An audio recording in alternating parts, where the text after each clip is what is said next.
Outlive, The Science and Art of Longevity by Peter Attia, narrated by Isaac Darlan.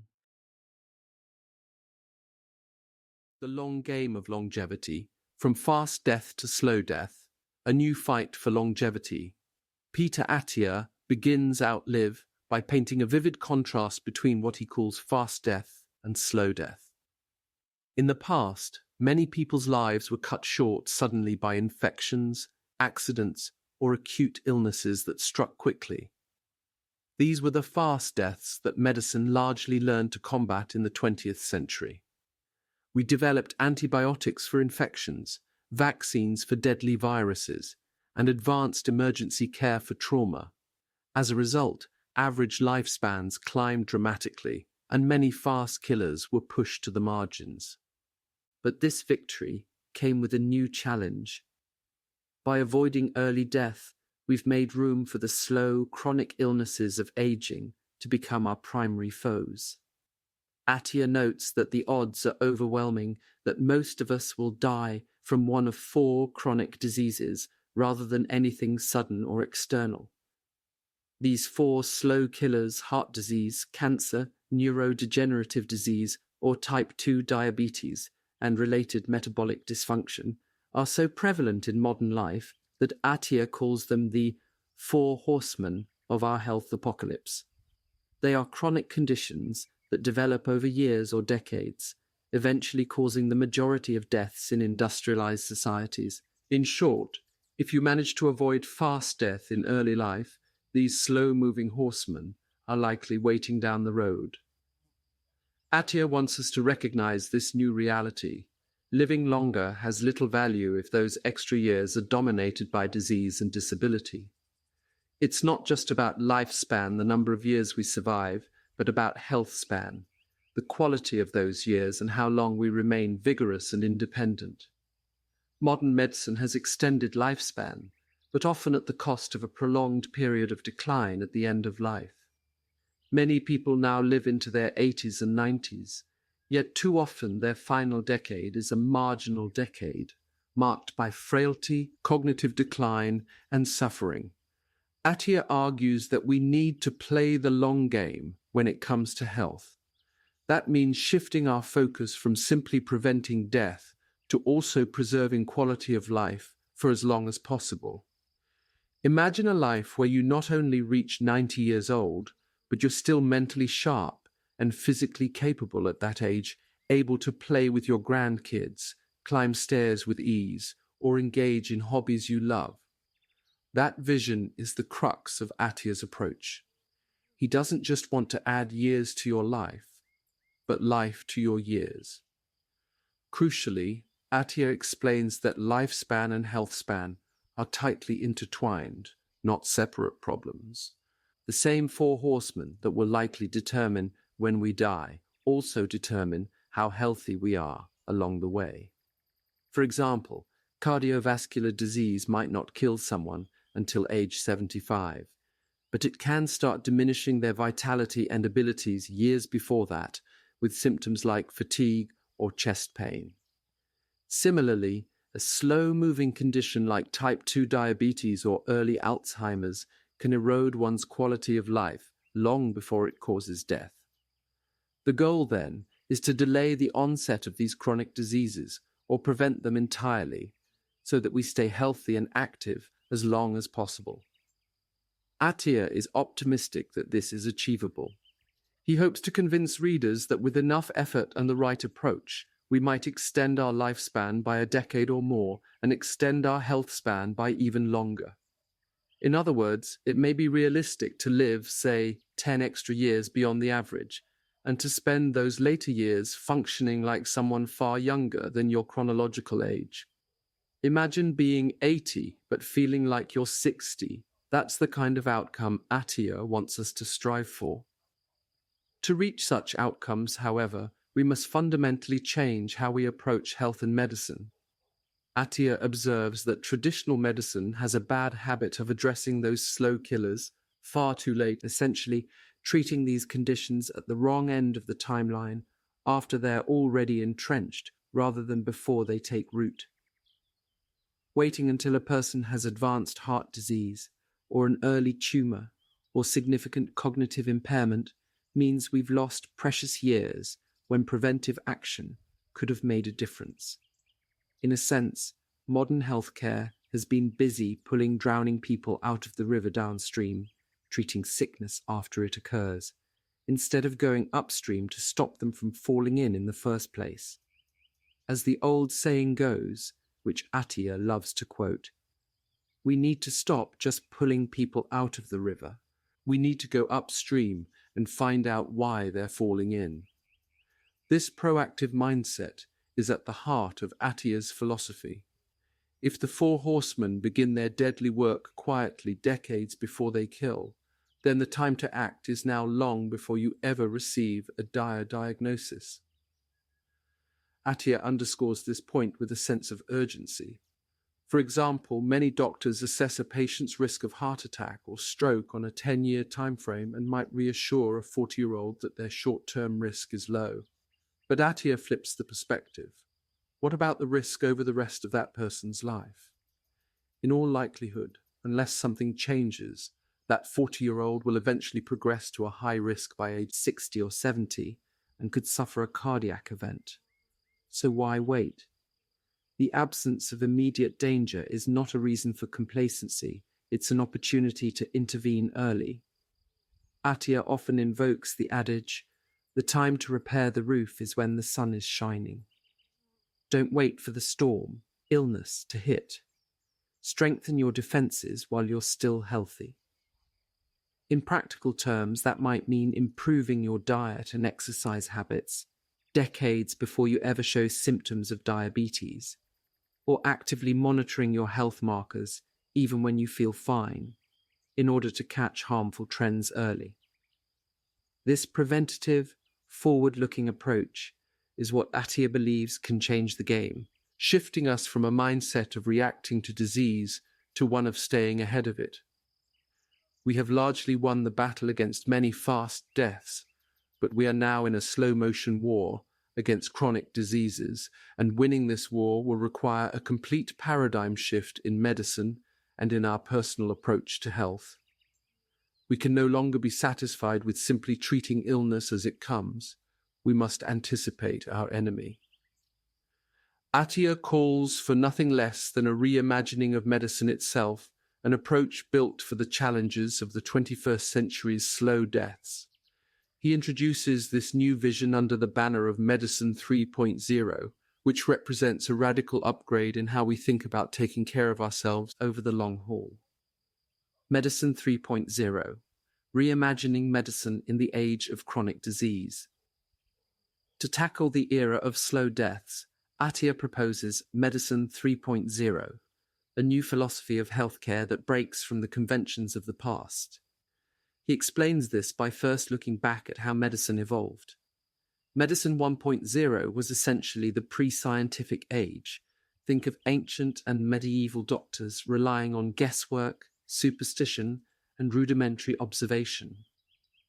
In those days, treatments often missed the mark entirely, bloodletting to balance humours or drilling holes in skulls to release illness-causing spirits.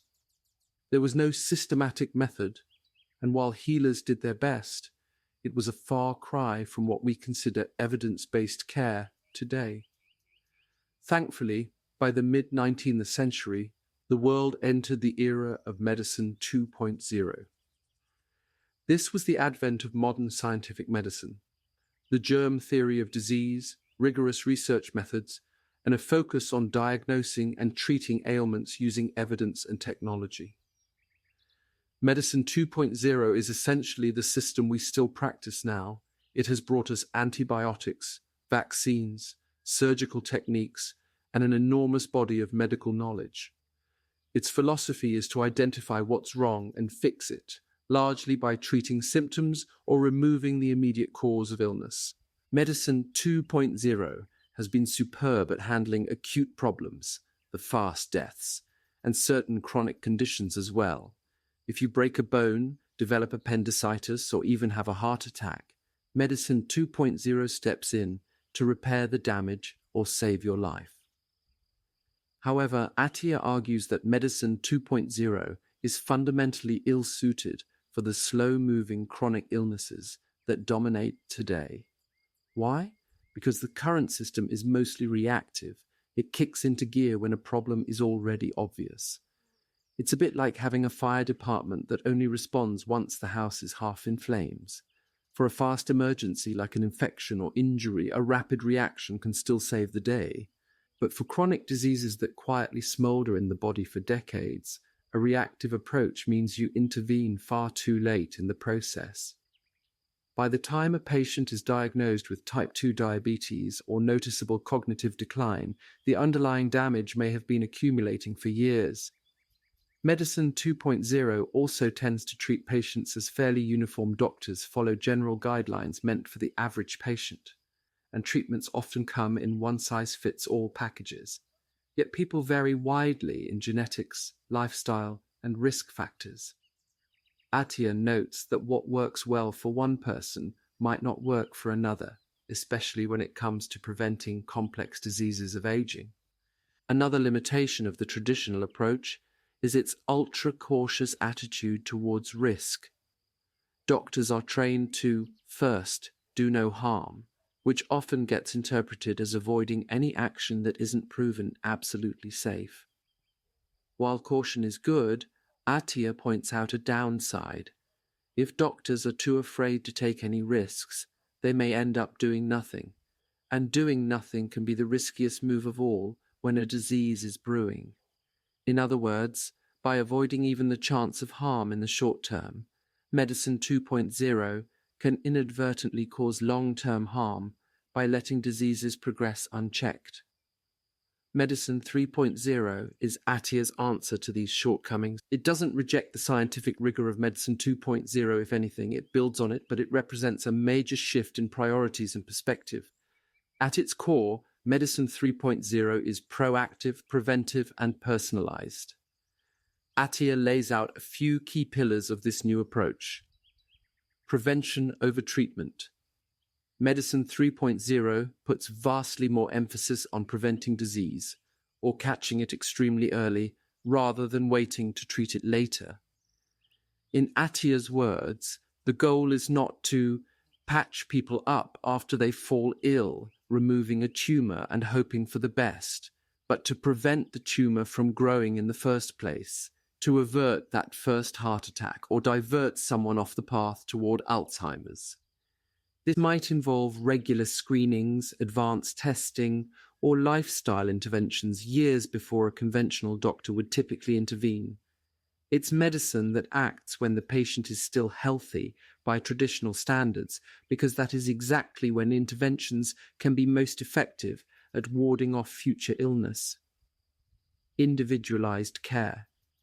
In Medicine 3.0, the patient is seen as a unique individual, not an average statistic.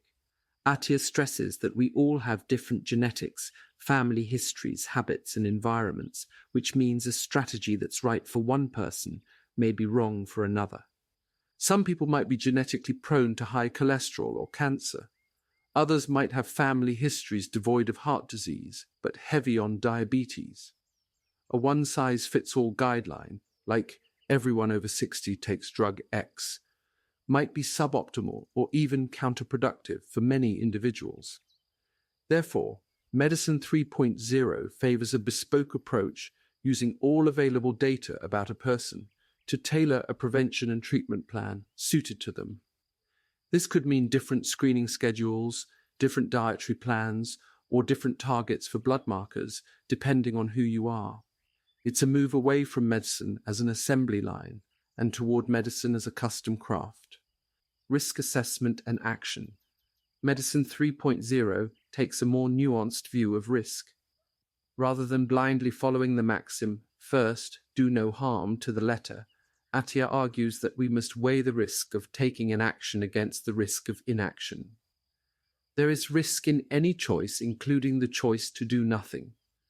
For example, a doctor might hesitate to prescribe a medication preventively in middle age due to potential side effects, action risk. But Medicine 3.0 would also ask, What is the risk of not giving this medication and allowing disease to progress quietly?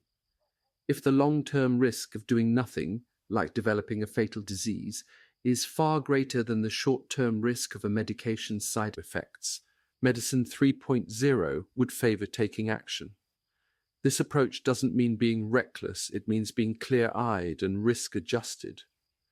Attia wants doctors and patients to make decisions based on a calculation of overall risk versus reward, rather than an automatic avoid any immediate risk stance. Sometimes, small proactive risks now, such as an aggressive screening test or a preventative drug, can forestall huge problems later. As Attia dryly notes, a physician who boasts of never causing any harm might simply be one who never truly helped because they never took a bold step when it was needed. Medicine 3.0 embraces sensible, evidence-informed risks as a necessary part of preventing the slow diseases. Focus on Healthspan. Another big shift is that Medicine 3.0 isn't satisfied with simply extending life at all costs. The focus is on extending Healthspan, keeping people healthier longer. In Medicine 2.0, success might be measured by whether a patient survives a disease or lives to a certain age. Medicine 3.0 asks, what condition will they be in if they do live longer? It prioritizes interventions that improve quality of life, physical function, and cognitive function, not just those that add years in a debilitated state. This might mean, for example, focusing on therapies that preserve muscle strength or brain health as one ages, even if those might not directly affect mortality statistics in the short run. The end goal is that a person could reach old age still enjoying their life, remaining active and engaged up nearly until the end, rather than living a long time in a state of decline. Attia often describes this using a visual of two curves, one for lifespan and one for health span, and Medicine 3.0 aims to push both curves outward, but especially to narrow the gap between them, so that most of one's life is lived in good health, with a swift drop-off at the very end. Active patient participation. Medicine 3.0 also demands much more engagement and responsibility from the individual, the patient. In the traditional model, patients are often passive. You go to the doctor when something's wrong. The doctor tells you what to do or prescribes a pill, and you follow orders. But a preventive approach isn't something your doctor can accomplish for you in a 15-minute visit once a year. It requires continuous effort and informed decision-making in your daily life. Attia emphasizes that people need to become well-informed about their own health, clear about their personal goals, and willing to take charge of implementing changes. In a Medicine 3.0 world, your physician becomes more of a guide or coach, helping map out a plan, but you are the one steering the ship day to day. This might involve educating yourself on nutrition and exercise, tracking certain health metrics, or proactively seeking the screenings or tests that align with your risk factors and goals. In short, the patient in Medicine 3.0 is an active participant, not a passive recipient. Attia even acknowledges that this approach is more work for the individual. There's no magic pill for longevity, but the payoff is a healthier, longer life. Attia acknowledges that making Medicine 3.0 a reality isn't just about personal choice. It will require changes in the healthcare system too. Currently, most health systems and insurance plans are heavily geared toward Medicine 2.0, treating illnesses after they arise. He points out a frustrating truth. Doctors often aren't reimbursed for spending time on preventive counseling or early detection. For example, a physician might much by insurance to help a patient devise a better eating plan or to do a thorough workup aimed at preventing diabetes. Yet, if that same patient shows up with full-blown diabetes later, the system will pay for medications, insulin, surgeries, and so on. Nearly all the money flows to treatment rather than prevention, Attia observes, even though prevention would reduce suffering and likely save money in the long run.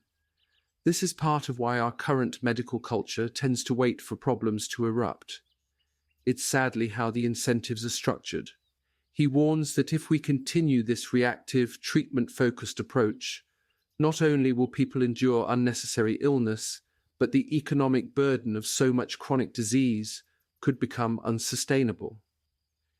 In essence, he argues that we can pay a little now, in effort, vigilance, and perhaps healthcare resources, to stay healthy, or pay a lot later when things break down. Medicine 3.0 is about choosing to invest in health upfront. Throughout this chapter, Peter Attia uses vivid metaphors to drive home the difference. If Medicine 2.0 is like fixing the roof after it's already leaking, Medicine 3.0 is like inspecting your roof on a sunny day and reinforcing it before the storm hits. If Medicine 2.0 is fighting fires that have already started, Medicine 3.0 is identifying the fire hazards and installing sprinklers in advance. In one analogy, Attia even compares Medicine 3.0 to studying the weather forecast. You don't just keep a mop ready for floods, as Medicine 2.0 might. You try to predict the storm and either fortify your house or perhaps build a boat if you know a flood is coming. The bottom line is, Medicine 3.0 is anticipatory. It's about foreseeing the likely threats to your health and preparing for them years ahead. By reframing healthcare in this proactive, personalized way, Attia believes we can dramatically reduce the impact of the Four Horsemen. He hints that many of these chronic diseases share common roots, for instance, poor metabolic health, issues with how our body handles sugar, fat, and energy, is a major underlying factor that can lead to heart disease, diabetes, Alzheimer's, and even cancer. So if you address those root causes early, through lifestyle changes or early medical interventions, you're not just preventing one disease, but potentially all four simultaneously. This kind of broad upstream risk reduction is exactly what Medicine 3.0 aims to achieve. It's not alternative medicine or magic. It's simply a smarter deployment of medical knowledge using all the tools of modern science in a forward-thinking way. Attia's message is empowering. We are not helpless passengers on the way to an inevitable slow demise. With the right approach, we can actively tilt the odds in our favor and chart a much better course for our health. Having set out the philosophy of medicine 3.0, Attia next provides a roadmap for how to actually put this into practice for longevity. He discusses how we need to formulate clear goals, devise a strategy, and then execute specific tactics to improve our health span. It's essentially the how-to part of this new medicine, guiding readers to create their own longevity plan. Goal, strategy, tactics, a roadmap to lifelong health. After establishing why we need a new approach, Attia turns to how to apply this thinking to our own lives. He introduces a guiding framework of objective goal, then strategy, then tactics for longevity.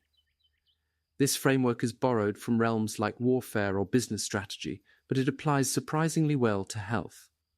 Attia even quotes the ancient strategist Sun Tzu to emphasize the point. Strategy without tactics is the slowest route to victory. Tactics without strategy is the noise before defeat. In the context of longevity, this means that if we only focus on big-picture strategy but never implement concrete actions, tactics, we won't get far. But if we obsess over individual health hacks, tactics, without an overarching plan or goal, we'll likely flounder or fail. We need both, aligned with a clear objective. So what is our ultimate objective here? Attia defines it plainly. Our goal is to extend our lives and improve our health, delaying death while maximizing the quality of those extra years. In simple terms, we want to live longer without the burden of chronic disease for as much of that time as possible. Instead of spending our 70s or 80s bedridden or incapacitated, we want to remain engaged in life. Attia phrases it as to delay death and to get the most out of our extra years. This objective isn't just wishful thinking, it's concrete enough to build a plan around. Essentially, it means preventing or postponing the four horsemen so that we don't just live longer, but live longer without serious illness. If, say, we could prevent a major cancer or a heart attack that might have struck in our 60s, we could potentially live into our 80s. And if we could also maintain our fitness and mental sharpness, those additional decades would be life worth living. Attia wants us to aim for a scenario where we live longer without lingering with disease. In other words, compress the period of illness and frailty to the very end, rather than enduring a long, slow decline. With that objective in mind, Attia next talks about strategy, the overall game plan that will get us to our goal. A strategy in this context is an organizing framework or philosophy that guides all our choices. Attia describes it as a conceptual scaffolding, informed by science, tailored to our goals, that gives us options. It's not a single tactic, but rather a set of guiding principles and priorities. For example, an individual's longevity strategy might be something like maintain excellent cardiovascular health, keep metabolic markers in check, and preserve muscle mass and mobility as I age. That's not a to-do list, but it sets a direction. From a good strategy, many specific actions will flow. Attia warns that without understanding your strategy and the science behind it, your efforts can become a random merry-go-round of fad diets, trendy supplements, and one-off experiments. We've all seen people chase the latest superfood or workout craze. One month they're trying a keto diet, the next month it's CrossFit, then a supplement du jour, all without a unifying plan. This often leads to frustration and inconsistent results. Attia is essentially telling us, don't put the cart, tactics, before the horse, strategy. First, figure out the big picture of how you intend to combat those four horsemen and preserve your health. The strategy should be rooted in evidence as much as possible and customized to your personal risks and objectives. It might involve deciding which areas of health to prioritize or what level of risk you're willing to accept for certain interventions. To illustrate the difference, Attia offers a compelling metaphor from the world of sports or combat. Think of a boxing match. Your objective is to win the match, stay alive and healthy. Your strategy is your game plan. Maybe you decide you'll fight defensively to tire the opponent out, then go for a knockout in later rounds because you have better stamina. Your tactics are the jabs, hooks, and maneuvers you execute in the ring according to that strategy. If a boxer just starts throwing punches wildly with no strategy, all tactics, no strategy, a skilled opponent will find their weakness and defeat them. That's noise before defeat. On the other hand, if a boxer has a strategy but freezes and never throws a punch, strategy without tactics, they'll also lose, just more slowly. Victory comes from having a smart plan and then carrying it out with the right actions. In our case, victory means extending our health span and lifespan, and our fight is with the chronic diseases of aging. So we must study our opponent, understand things like our genetic predispositions or how diseases develop, and craft a strategy, perhaps prioritizing weight management and cardiovascular fitness, for example. Then we choose tactics, say, a specific diet or exercise regimen, particular screenings or medications that execute that strategy. One helpful way Attia frames strategy is by discussing what he calls the Healthspan curve, or three-dimensional space of health span, defined by three major vectors of decline that we want to manage. These vectors are essentially the categories of capabilities that tend to deteriorate as we age. Cognitive decline. This is the slowing of our mental processing speed, memory lapses, and overall degeneration of the brain's function over time. Eventually, cognitive decline taken to an extreme becomes diseases like Alzheimer's or other forms of dementia. Even short of diagnosable disease, most people notice some mental slowing or forgetfulness as they age. Attia flags this as one dimension we need to address in any longevity strategy, protecting the brain and maintaining cognitive health for as long as possible. Physical decline. This refers to the loss of function in our bodies, loss of muscle strength and mass, sarcopenia, reduced bone density, which can lead to frailty or fractures, decreased stamina and aerobic capacity, and poorer balance and stability. Physical decline is what leads an older person to become frail, to struggle with everyday tasks, or to lose mobility. Attia suggests that we all should be aware of a concept called the activities of daily living. ADL's basic actions like bathing, dressing, walking, eating, using the toilet, which are used to assess an elderly person's functional status. A key aim of longevity planning is to ensure you can perform your ADLs, and hopefully much more, independently throughout your life. No one wants to spend years unable to get out of a chair or climb a flight of stairs. So maintaining physical capability is absolutely central. It not only contributes to Healthspan, but also correlates with lifespan. Frailty can sharply increase mortality risk. Attia often speaks of training today for the demands of old age. He even introduces the idea of a Centenarian Decathlon, a personal list of physical tasks you would want to be able to do at age 100. For instance, your list might include lifting a certain weight, like hoisting a grandchild, walking a few miles, carrying groceries, getting up off the floor without help, or maybe even something fun like dancing at your great-grandchild's wedding. The point of this exercise is to define those goals and then train for them in the years leading up to 100.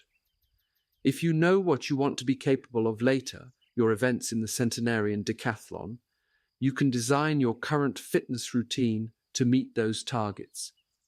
This imaginative approach keeps you focused on functional fitness, not just abstract numbers. It ties directly into strategy. If staying physically independent is a priority, your strategy will emphasize consistent strength and endurance training decades in advance. Emotional, psychological decline.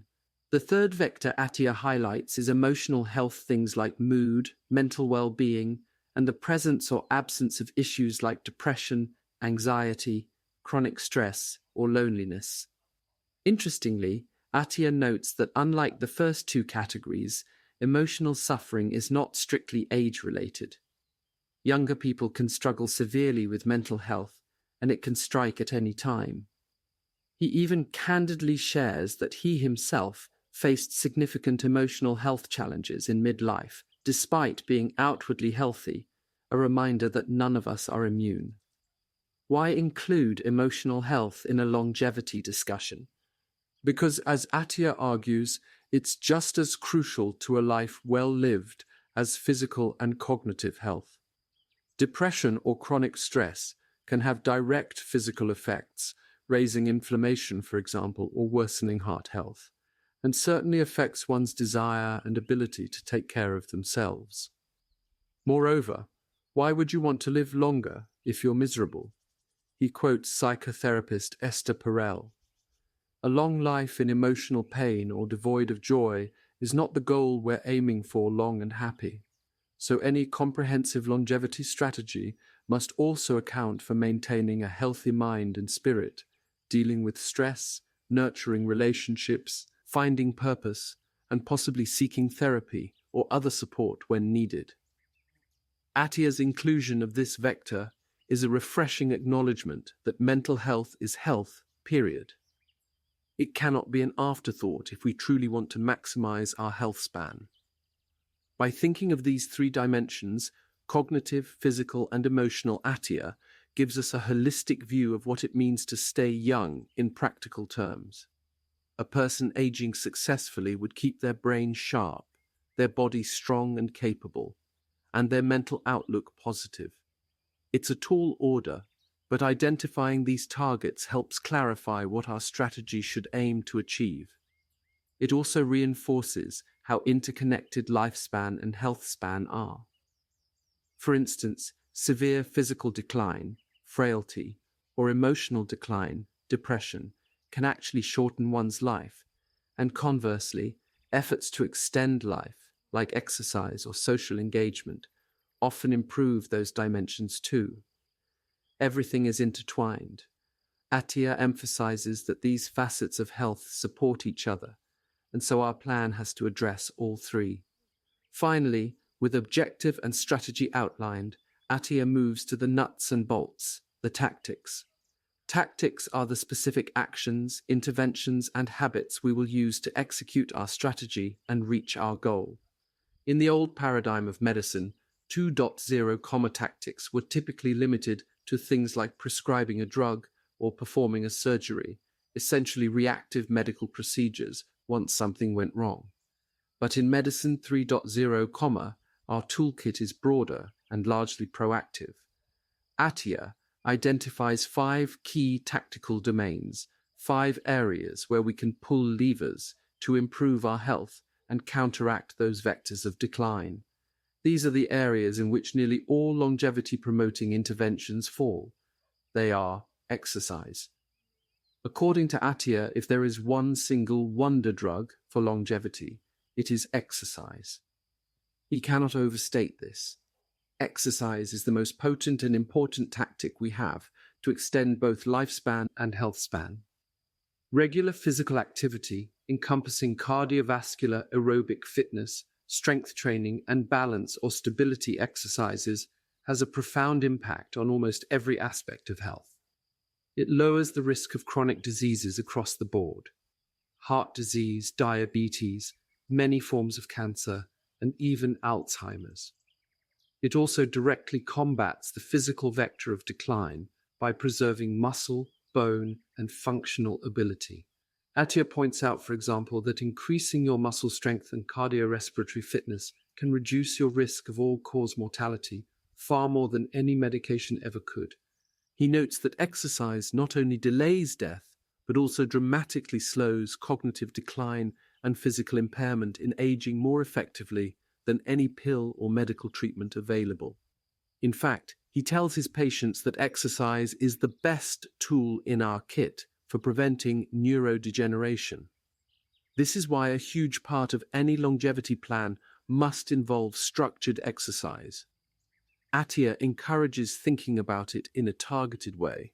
Include aerobic training, especially the kind that improves your endurance and your body's ability to use oxygen.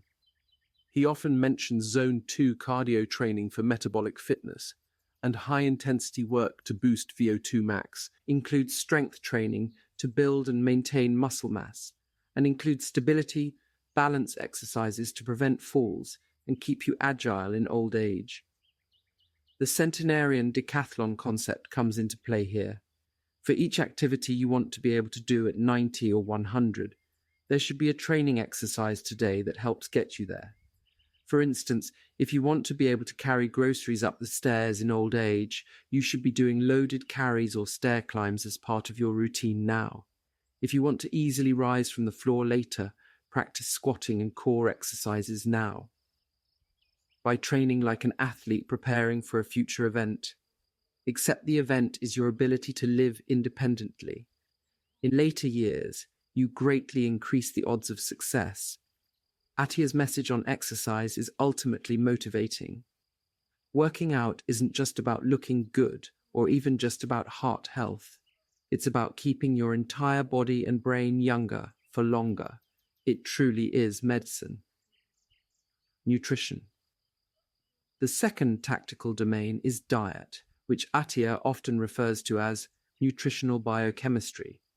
He deliberately avoids one-size-fits-all diet prescriptions. In the world of health books, many authors champion a specific diet: vegan, keto, Mediterranean, etc. But Attia's approach in Outlive is nuanced. He explains that different diets may work for different individuals. There is no universal perfect diet for longevity.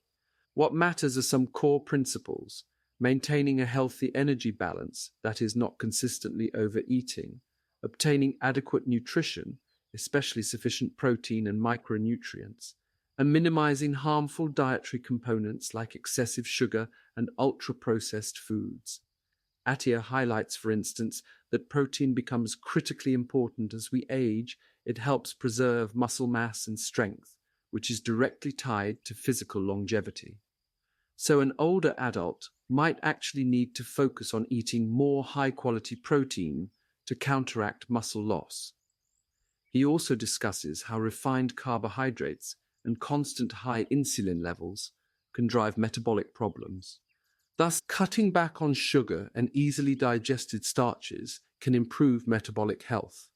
But rather than prescribing eat X, don't eat Y for everyone, Attia encourages finding a sustainable eating pattern that meets your body's needs and suits your lifestyle.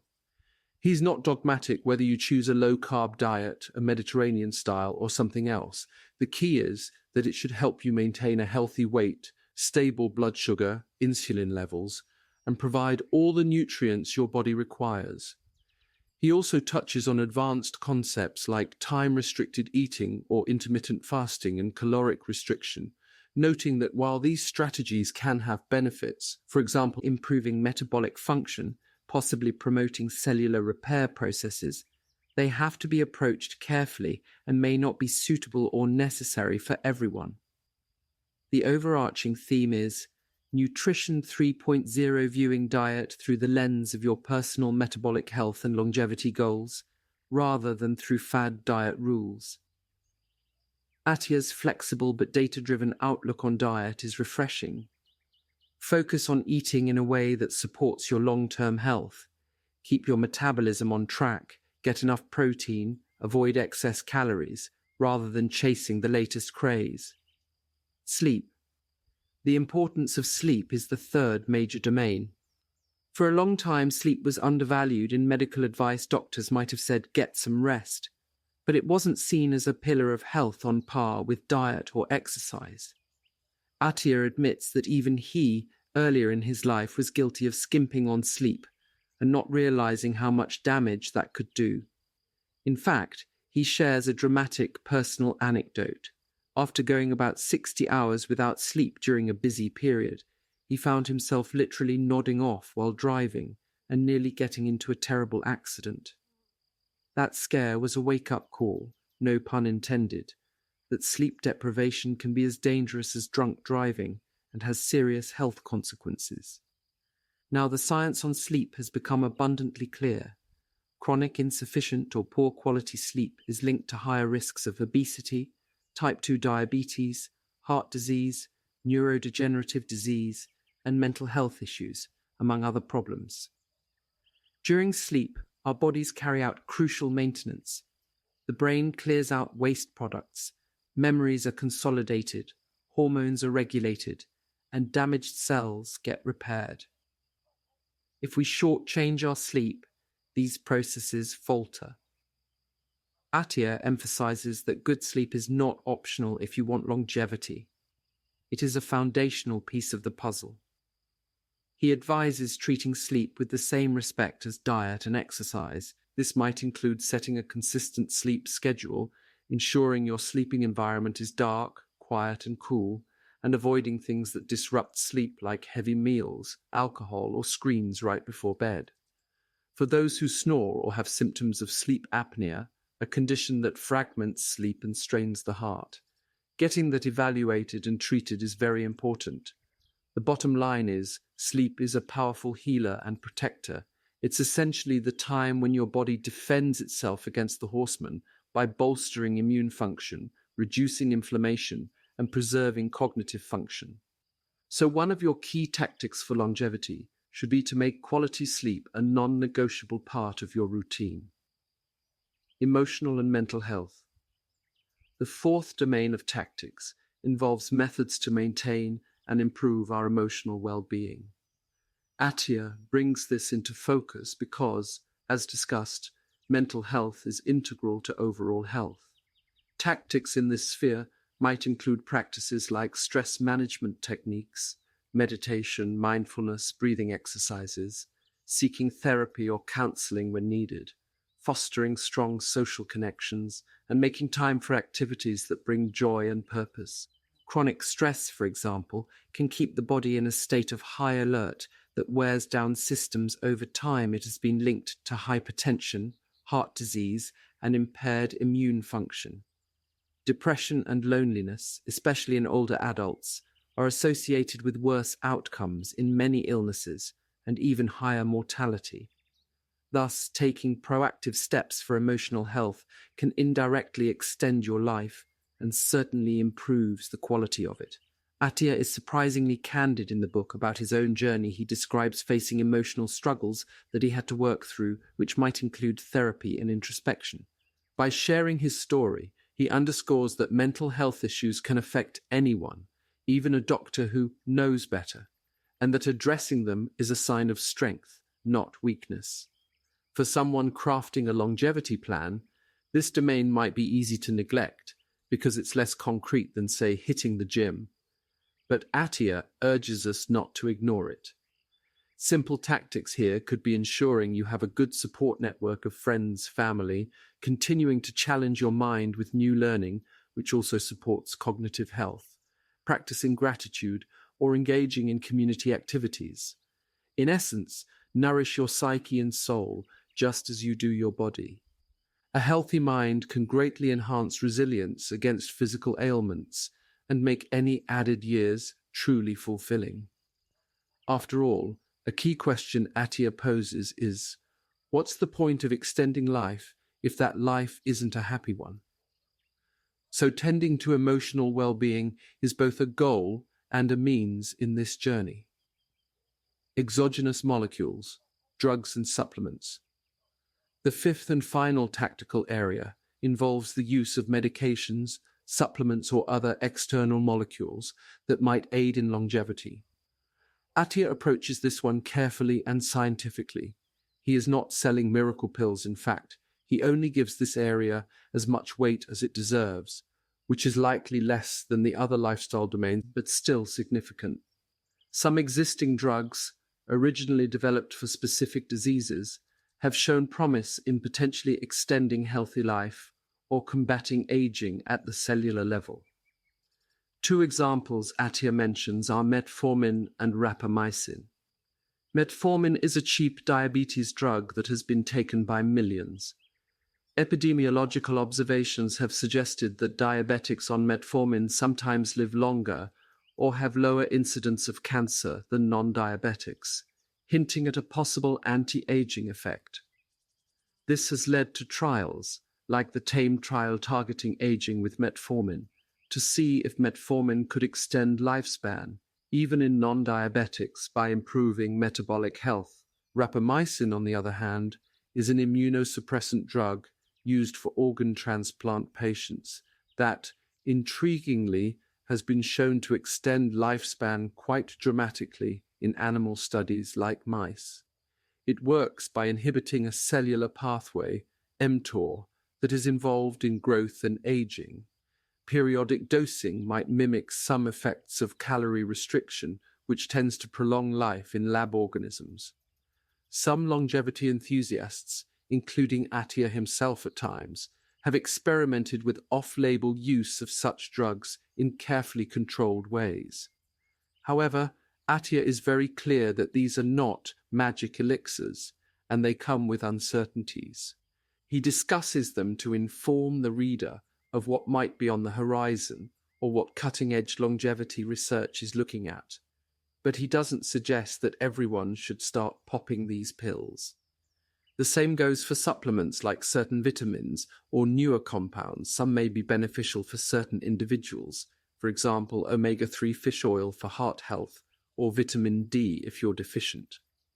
But any supplement should be considered in light of personal needs and evidence. In the Medicine 3.0 approach, drugs and supplements are tools that can be used when appropriate, often in a risk-reward calculated manner, but they complement rather than replace the fundamental lifestyle tactics like exercise and diet. Attia's view is that while we should stay open to medical advances, and indeed some pharmaceuticals can significantly reduce risk of disease, such as statin drugs for heart disease risk or certain preventative therapies in high-risk populations, one should apply the same individualized, evidence-informed thinking here. For instance, not everyone needs the same medications or supplements. A lot depends on your specific risk factors. A person with a strong family history of breast cancer might benefit from different medical interventions than someone with a family history of heart disease. Attia's ultimate stance is that lifestyle is the cornerstone of longevity, and medications, supplements, where used, should be carefully chosen to address specific needs or gaps.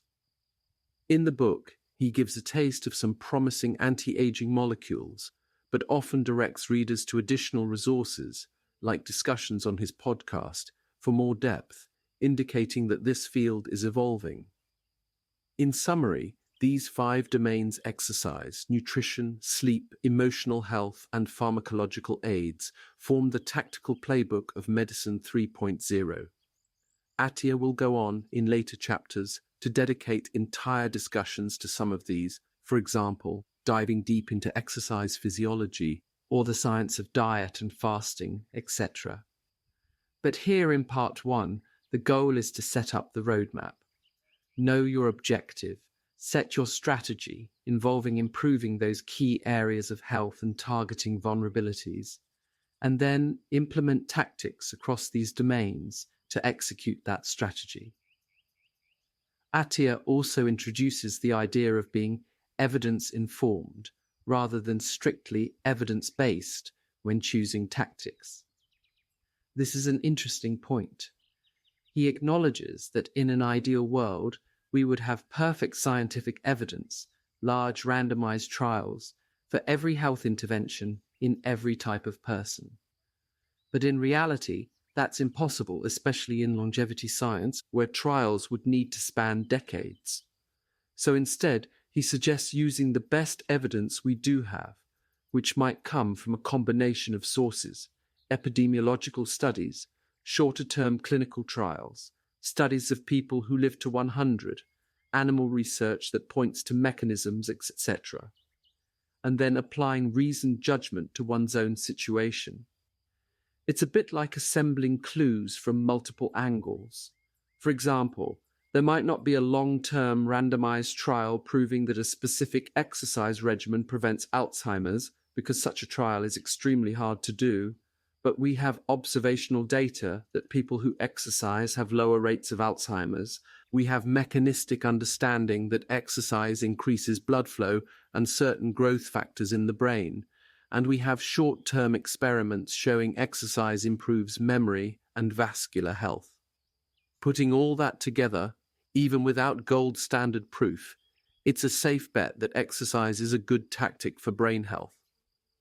This evidence-informed approach, combined with Attia's risk-adjusted mindset, means taking action based on the balance of probabilities and reason, rather than waiting for absolute certainty.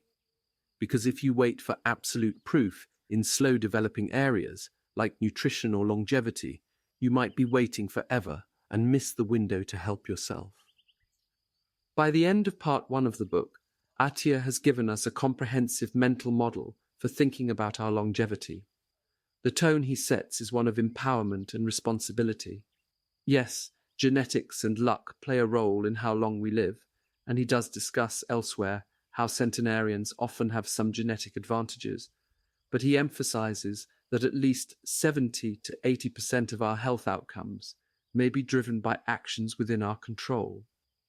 The long game of life can be influenced greatly by how we play it. Attia's voice throughout these chapters is knowledgeable, but also conversational. He distills a lot of complex science into approachable ideas, for instance, explaining how endurance exercise triggers molecules that help protect brain cells, or how restricting certain calories can mimic effects seen in long-lived animals, all in layman's terms. He doesn't shy away from detail, but he uses clear examples and analogies, so even readers without a medical background can grasp why a particular tactic matters. The overall feeling is hopeful. We are not simply at the mercy of aging.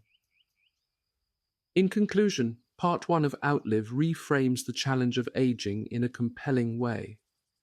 It tells us that the true enemy is not time itself, but those chronic diseases that hitch a ride with time and that we have more power than we might think to keep them at bay. By adopting Medicine 3.0's proactive and personalized approach, by setting a clear longevity goal and strategy, and by diligently working on the tactics of exercise, diet, sleep, emotional health, and smart use of medicine, we can dramatically change our aging trajectory. We can, in Attia's words, outlive the statistical fate that befalls so many. Instead of a slow decline, we can aspire to a long, healthy life, followed by a swift finale, living well virtually until the end. Attia has armed us with the vision and the blueprint. Next, he is poised to delve deeper into the enemy itself, the four horsemen of chronic disease, the major killers: heart disease, cancer, neurodegenerative disease, and metabolic illness, explaining how they develop, why they're so dangerous, and what we can do to confront them early. Each horseman has its own particular traits and tactics required to defeat it. With the groundwork of Medicine 3.0 and our longevity strategy in mind, we'll learn in detail how to detect and reduce the risks of these diseases long before they strike. The book Outlive essentially puts theory into practice. It shows us how to spot the warning signs and apply our proactive approach to each specific foe, from keeping our arteries clear, to catching cancer at its earliest, to maintaining sharp memory, to averting full-blown diabetes. By understanding the four horsemen inside out, we'll be even better equipped to refine our strategies and truly take the reins of our long-term health. Part 2. Confronting the four horsemen of chronic disease. Imagine if you could find out exactly what is most likely to end your life. Would you want to know? Charlie Munger, the famous investor who lived to 99, once quipped, "All I want to know is where I'm going to die, so I'll never go there." In a sense, longevity expert Dr. Peter Attia offers us exactly that insight. He explains that the vast majority of adults, over 80% of people above age 50, if they don't smoke, will die from one of four major chronic diseases.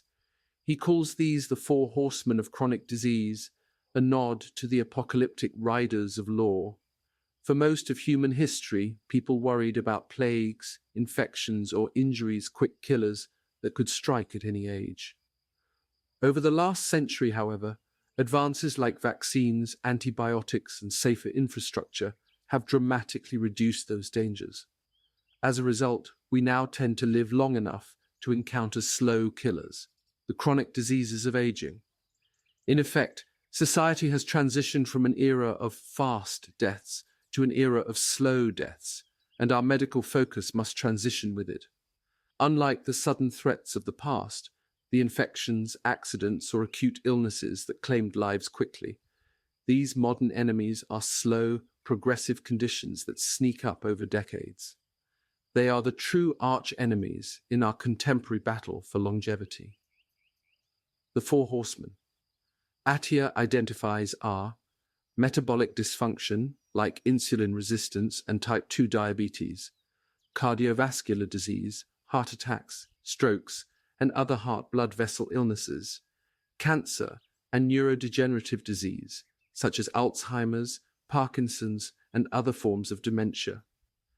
If we aspire to outlive the fate that befalls most people, we must understand these foes and learn how to combat them. Part 2 of Outlive dives deep into each of the four horsemen, how they develop, why they're so dangerous, and what, if anything, we can do to prevent or delay them. The objective is simple. If you know what's most likely to kill you, you can take steps to avoid it. It's about being proactive, shifting from what Attia calls a Medicine 2.0 approach, reactively treating disease after it strikes, to a preventive mindset he terms Medicine 3.0. In this mindset, we stop viewing doctors as mere lifeguards who pull us out of the raging river of disease once we're already drowning. Instead, we learn to think of ourselves like a high-performance vehicle or an airplane that needs diligent maintenance. You don't wait for a catastrophic failure. You try to never let the failure happen in the first place. Attia often uses an analogy here.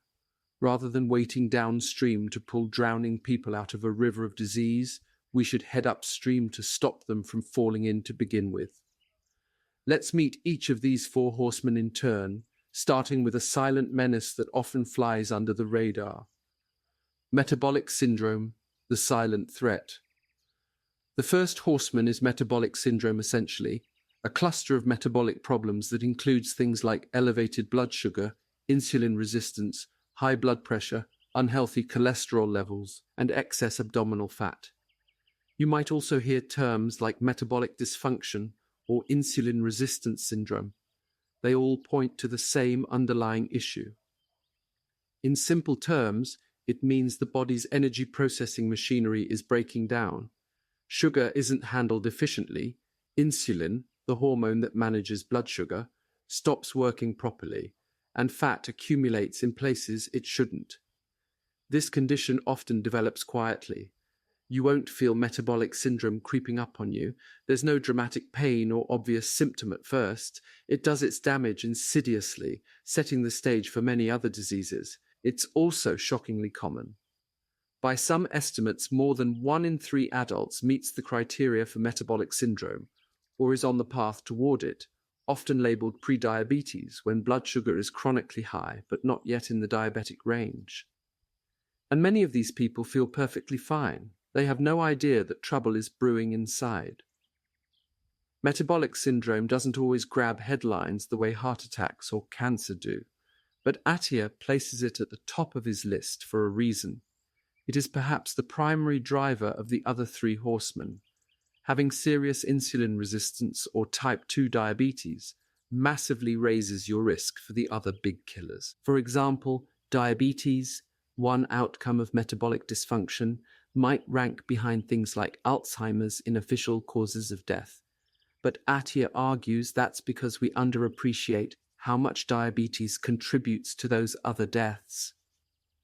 Chronic high blood sugar and insulin resistance greatly increase the likelihood of developing cancer, some estimates say by an order of magnitude. Alzheimer's disease on the order of several-fold higher risk, and of course heart disease, multiple times higher risk as well. In other words, metabolic syndrome supercharges the other horsemen. It's like their ringleader. If the 4 horsemen had a leader orchestrating the onslaught, metabolic dysfunction would be it.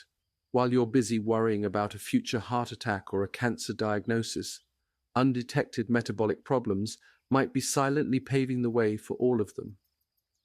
To understand why metabolic problems are so damaging, Attia walks us through what happens in our bodies when we consistently eat far more energy than we burn, as so many of us do in modern life.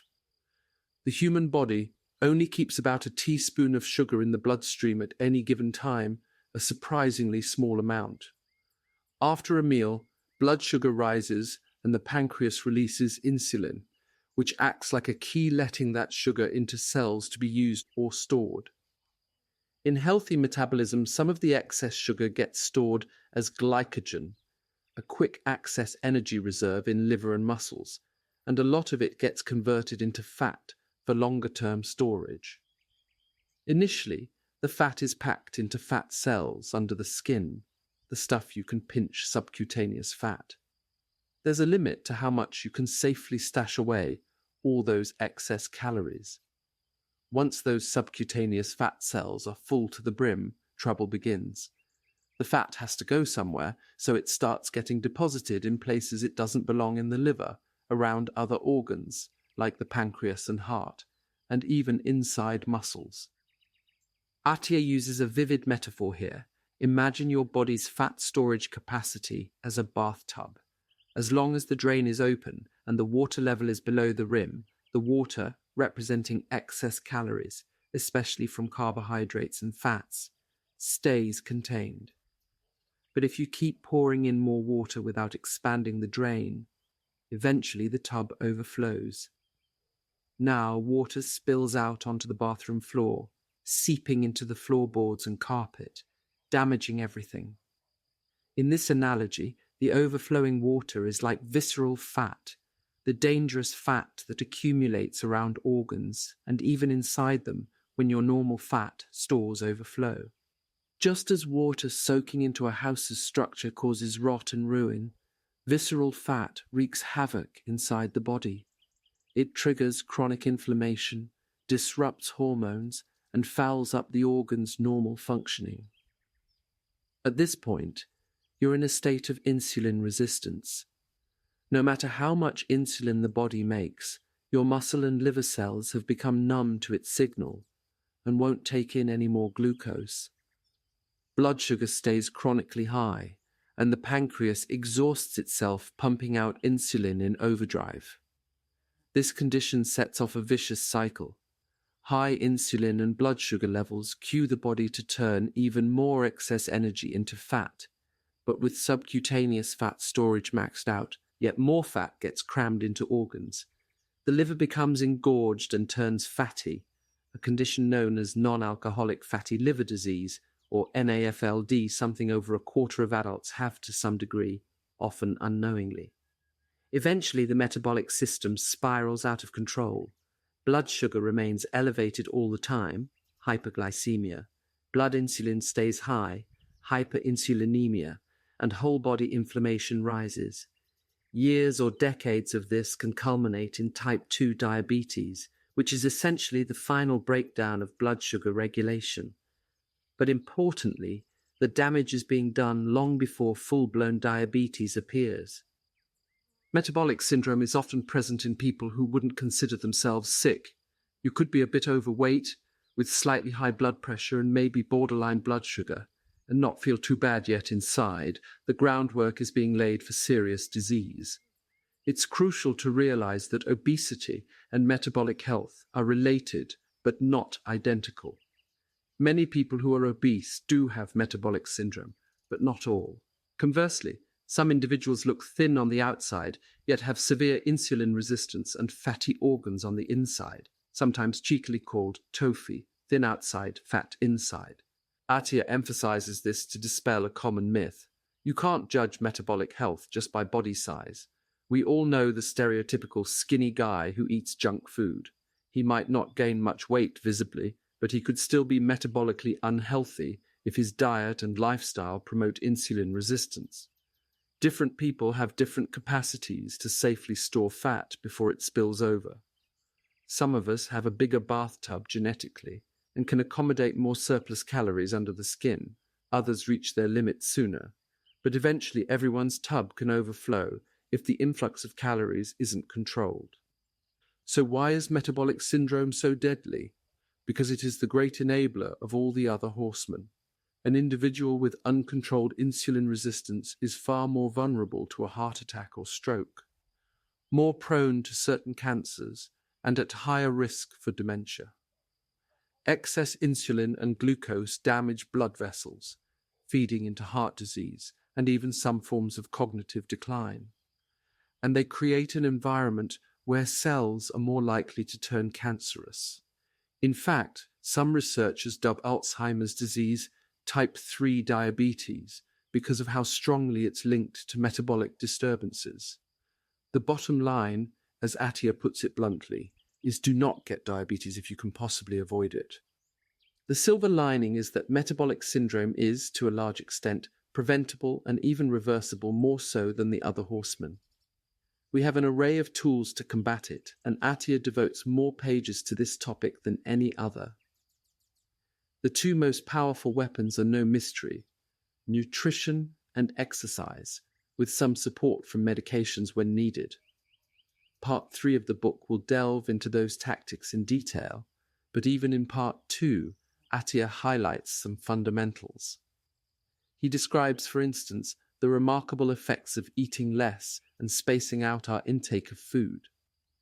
When we consistently eat fewer calories, or take breaks from eating altogether, as in fasting, we activate certain genes and pathways that seem to slow aging and bolster our metabolic resilience. One key player is an enzyme called AMPK, which acts like an energy gauge in our cells. Calorie restriction and exercise both turn on AMPK, sending a cellular signal that energy is scarce. This triggers a cascade of beneficial housekeeping processes: Cells start burning fat for fuel and cleaning up accumulated junk. Attia delves into fascinating experiments showing that in many species from yeast and worms up to mice, dogs, and even primates, a calorie-restricted diet often extends lifespan dramatically. Hungry animals, oddly enough, live longer and stay metabolically healthier than their overfed counterparts, with a few exceptions in certain strains of flies and other cases. Of course, it's neither practical nor particularly enjoyable for humans to starve themselves indefinitely just to live a bit longer. But these findings teach us something crucial. Our bodies evolved to thrive in conditions of scarcity. Periods of fasting or lower food intake kickstart maintenance mechanisms that go dormant when we're constantly overfed.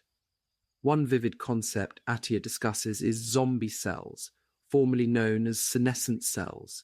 These are old, damaged cells that no longer work right but refuse to die off. They accumulate as we age and secrete harmful signals that promote inflammation and tissue damage. Chronic overeating seems to let these zombie cells linger and proliferate, dragging down the body's function. But when the body senses an energy shortage, as with calorie restriction or intermittent fasting, it flips on a sort of internal cleanup crew. Attia likens one of the master switches, a gene called FOXO3, to a cellular maintenance department. When FOXO3 gets activated, which happens during exercise or periods of hunger, it sends out repair teams to recycle damaged components and even encourages defective cells to self-destruct for the greater good. In essence, controlled stressors like exercise or fasting make the body more resilient by weeding out the weak links. All these molecular details boil down to a simple lesson. Avoiding metabolic syndrome is perhaps the single most important thing you can do to extend not just your lifespan, but your health span, the years of life lived in good health. And importantly, you have more control over this horseman than the others. Unlike a bad genetic roll of the dice or sheer bad luck, metabolic health is largely a result of your daily habits. By maintaining a healthy diet, especially one that moderates sugar and refined carbs, staying physically active, and keeping your weight in check, you can dramatically lower your risk from this first horseman. Attia is a strong proponent of tracking markers like blood glucose, insulin levels, and even doing periodic tests, for example, wearing a continuous glucose monitor or taking an oral glucose tolerance test to catch insulin resistance early. If you find yourself sliding toward metabolic syndrome, you can then course correct with lifestyle changes or medications like metformin before irreversible damage is done. In summary, metabolic syndrome is a silent but formidable enemy, one that sets the stage for many lethal diseases, but it's also an enemy over which we hold a lot of sway. By vanquishing this first horseman through smart nutrition and exercise, we weaken the ranks of the remaining three. Now, let's turn to the second horseman, one that is much more infamous and openly feared: cardiovascular disease. Heart disease, the one everyone knows. If metabolic syndrome is a stealthy killer operating in the background, heart disease is the loud killer at center stage, the one most people think of first when discussing leading causes of death. Cardiovascular disease, which includes conditions like coronary artery disease, heart attacks, and strokes, has been the #1 global killer for decades. In the United States, 1 out of every 3 deaths each year is due to cardiovascular complications. Virtually everyone knows someone, a parent, a friend, a co-worker who has suffered a heart attack or needed heart surgery. Because of this familiarity, heart disease hardly needs an introduction. But there are still plenty of surprises about this old foe that Attia brings to light. One key insight is that heart disease often strikes earlier than we expect. We tend to associate heart attacks with grey-haired men clutching their chests in old age. In reality, a huge number of cardiovascular events happen in what should be middle age. Attia points out that about half of all major cardiac events in men occur before age 65, and roughly 1/3 in women before 65. Heart disease isn't exclusively a disease of the very old. It's something that can be decades in the making and can manifest when people are still in their prime. In fact, the process that leads to heart disease, the gradual clogging and hardening of arteries by plaque, often begins when we're shockingly young.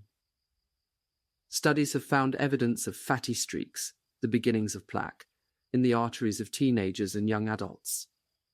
It's sobering to realize that the groundwork for a future heart attack might be laid while someone is in high school, especially in our era of sedentary lifestyles and fast food diets.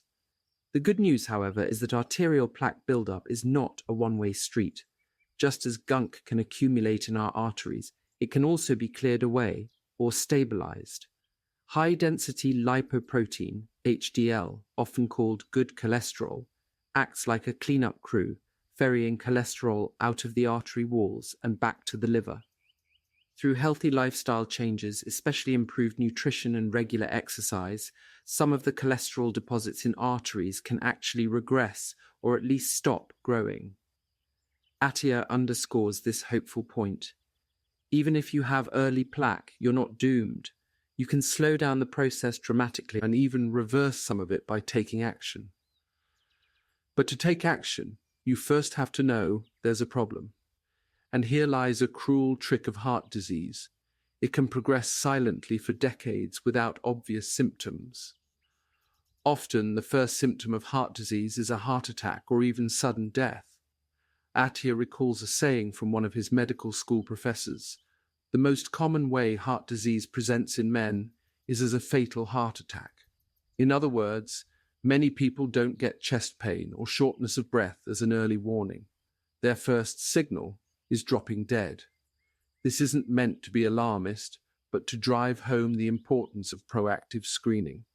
If you simply wait to feel ill from heart disease, it might be too late. For instance, Attia recounts patients who seemed perfectly healthy, such as a middle-aged marathon runner with normal cholesterol levels, yet discovered through advanced screening that they had life-threatening plaque in their arteries. In that case, a preventive CT scan, an imaging test, revealed a ticking time bomb of arterial blockage that ordinary checkups had missed. Catching it early meant there was time to intervene with aggressive treatment and lifestyle changes. Encounters like this underscore why Attia advocates for early and thorough risk assessment in heart health.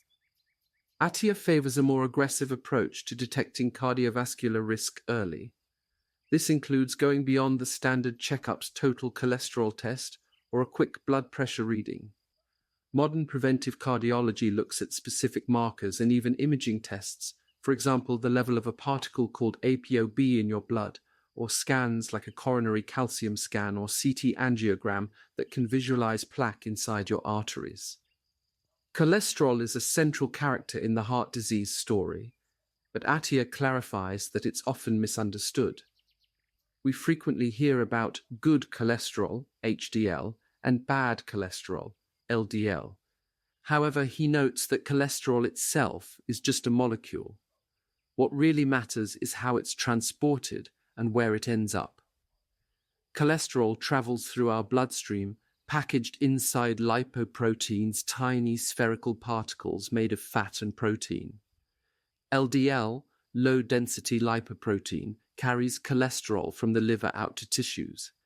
HDL carries cholesterol the other way, from tissues back to the liver for disposal. The problem in heart disease isn't cholesterol per se. It's when too many cholesterol-laden LDL particles penetrate the artery walls and get stuck there, forming plaque. All LDL particles, and a few other related particles, share a protein called a polypoprotein B or ApoB on their surface. Attia argues that ApoB is a more precise indicator of risk than just measuring LDL cholesterol concentration. You could have a normal amount of cholesterol in your blood, but if it's packaged in an overabundance of LDL particles, your arteries could still be under assault. By measuring ApoB, doctors can gauge the total number of plaque-causing lipoprotein particles circulating in your blood. A high ApoB means you have a large army of potential troublemakers battering your arterial walls every day. What about diet and cholesterol? Many of us were taught that eating foods high in cholesterol, like eggs or shrimp, would directly raise our blood cholesterol and, in turn, cause heart disease. Attia debunks this simplistic view. It turns out the cholesterol we eat in food has relatively little impact on the cholesterol levels in our blood for most people. The body tightly regulates its own cholesterol production. In fact, the majority of the cholesterol in your blood was made by your own liver, not absorbed from your diet. This is why, as Attia highlights, organizations have reversed earlier warnings about dietary cholesterol. The humble egg was once villainized. Back in 1968, the American Heart Association virtually condemned eggs for their high cholesterol content. However, decades of research showed that dietary cholesterol, and eggs in particular, has little to do with heart disease after all. You could eat an egg every day and still maintain healthy blood cholesterol levels. The real dietary factors in heart disease are more about the types of fat and overall diet quality. For example, diets very high in saturated fat can raise LDL particle levels in some people, whereas replacing some of those with polyunsaturated fats, like those in nuts, fish, and certain oils, can lower LDL. Processed carbohydrates and sugars can indirectly worsen heart risk too, by promoting weight gain and metabolic syndrome. In short, it's not as simple as don't eat foods that contain cholesterol.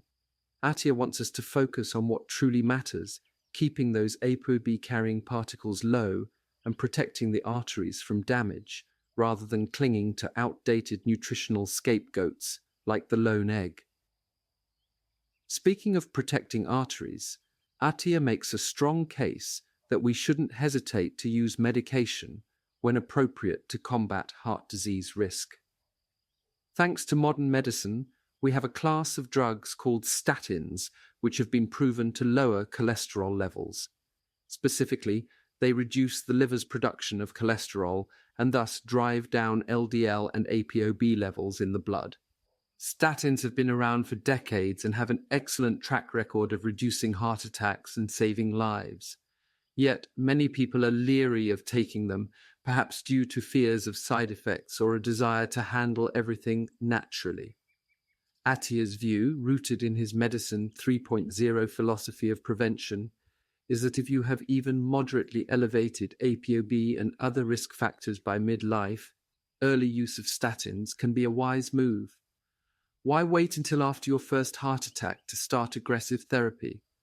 The goal is to minimize your lifetime exposure to high levels of plaque-causing particles. Just as a lower cumulative exposure to smoking drastically cuts lung cancer risk, a lower cumulative exposure to ApoB particles cuts heart disease risk. Using a well-tolerated medication to drive down that exposure even before overt disease appears could prevent the heart attack from ever happening. Attia acknowledges this is a more aggressive stance than some guidelines currently take, but he argues it's justified by the data on how plaque builds up over time. Of course, medications are only one part of the strategy. Prevention of heart disease also heavily involves lifestyle, and fortunately, the same lifestyle measures that fight metabolic syndrome tend to benefit the heart too. Regular exercise, for instance, has profound effects on heart health. It strengthens the heart muscle, improves blood vessel flexibility, raises protective HDL, lowers blood pressure, and even helps with blood sugar control. Eating a heart-healthy diet, rich in whole foods like vegetables, fruits, fiber, and healthy fats, while low in sugars and trans fats, can improve cholesterol profiles and reduce inflammation that otherwise might inflame artery plaques. Avoiding smoking is absolutely crucial as well. Smoking is a major accelerator of arterial damage and a surefire way to invite heart attacks and strokes, and keeping blood pressure in check is vital. High blood pressure is like putting your arterial pipes under high stress, which makes any cholesterol deposits more likely to cause trouble. Attia's discussion of heart disease ultimately carries a mix of caution and optimism. The caution comes from recognizing how stealthy and pervasive this disease is. It may be advancing inside your arteries for years with no symptoms, and it can strike at younger ages than many expect. But the optimism comes from the arsenal at our disposal. We have knowledge, we know many of the key risk factors and how to measure them. We have tools to intervene: effective drugs, better diets, structured exercise, and more. Unlike some diseases where we feel nearly powerless, heart disease can often be prevented or at least significantly delayed. Attia wants us to take heart disease seriously before it takes hold, to treat risk factors proactively, not after the fact. Know your numbers, he urges. Know your APOB, your blood pressure, your blood sugar, your family history, and then do something about them. By doing so, we can stack the odds in our favor and perhaps avoid becoming yet another statistic of this very common horseman. Now, if heart disease is an enemy we can confront with a solid plan, our next horseman is in many ways a trickier foe. Let's talk about cancer, the wild card that even the healthiest of us may fear. Cancer, the wild card of the four horsemen. Cancer is the wild card among the four horsemen, the enemy that feels capricious and unpredictable. It's the diagnosis that often seems to come out of nowhere, striking fear into anyone who hears it. For many of us, cancer is the ultimate bogeyman of health. Even if we do everything right, there's no guarantee we won't develop it. Attia acknowledges this up front. Luck plays a significant role in cancer. Some people will simply have the bad luck of a rogue cell that mutates and turns malignant, and medicine still can't offer a surefire shield against that possibility. But that doesn't mean we're utterly helpless. Understanding what we can do and the limits of our current tools is key to facing this horseman with eyes open. First, it helps to frame what cancer actually is. Cancer is not one disease, but a whole category of diseases, all involving cells growing out of control. In our bodies, cells are constantly dividing and copying their DNA. Each division carries a tiny risk of a mistake, a mutation. Most mutations are harmless or get corrected by cellular proofreading systems. But once in a rare while, a mutation hits the wrong set of genes, and a cell starts to behave badly. It divides when it shouldn't, it refuses to die when it should, and it may even recruit a blood supply to feed its growth. Over years, such a cell can spawn a whole rebel colony, a tumor that threatens the body from within. The older we get, the more total cell divisions we've racked up, and the greater the chance that one of them has spawned a cancer. This is why age is the #1 risk factor for most cancers. It's also why completely preventing cancer is so hard. We can't stop time, and we can't halt every cell division or catch every single DNA error. That said, there are certain behaviors and exposures that dramatically increase the odds of cancer.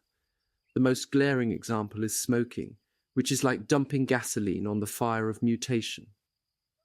Cigarette smoke infuses the body with DNA-damaging chemicals. As a result, a lifelong smoker's risk of lung cancer can be 20 to 30 times higher than that of a non-smoker. Not smoking, or quitting if you do smoke, remains one of the single most effective cancer prevention measures known. In fact, the decline in smoking rates over recent decades has led to real reductions in cancer deaths. Aside from tobacco, other modifiable risk factors exist, though none as potent. Obesity and poor metabolic health, for instance, have been linked to higher rates of several cancers, including breast, colon, and pancreatic cancer. The connection isn't as visually obvious as with smoking, but the evidence is mounting that insulin resistance and chronic inflammation, hallmarks of metabolic syndrome, create an internal environment that can encourage cancer development. Fat tissue, especially visceral fat, secretes hormones and inflammatory signals that may nudge cells toward malignancy or help nascent tumors grow. Thus, the same lifestyle choices that fend off heart disease and diabetes, like keeping a healthy weight, exercising, and eating a nutritious diet, likely pay dividends in reducing cancer risk too. It's another case where the horsemen are interconnected. Metabolic syndrome might be playing for team cancer as well. An alarming trend in recent years is that some cancers are appearing more frequently in younger adults. For example, colon, breast, and kidney cancers, traditionally far more common in older populations, have shown rising incidence among people in their 30s and 40s. This increase isn't simply due to better detection. Many of these early onset cases are advanced cancers that would not normally be caught by routine screening at those ages. Researchers suspect that the general pattern of unhealthy behaviors underlying all four horsemen, from poor diet and sedentary lifestyle to obesity, is partly to blame. In short, the modern environment may be contributing to cancers showing up earlier in life than ever before. Yet even if we live as healthfully as possible, there's no way to reduce cancer risk to zero. This leads to Attia's main emphasis regarding cancer: early detection. Since we lack reliable ways to prevent a cancer from forming in the first place, the next best thing is catching it at an early, curable stage. Many cancers are far less deadly if found early. For instance, breast cancer confined to the breast is often treatable with surgery and has a very high survival rate.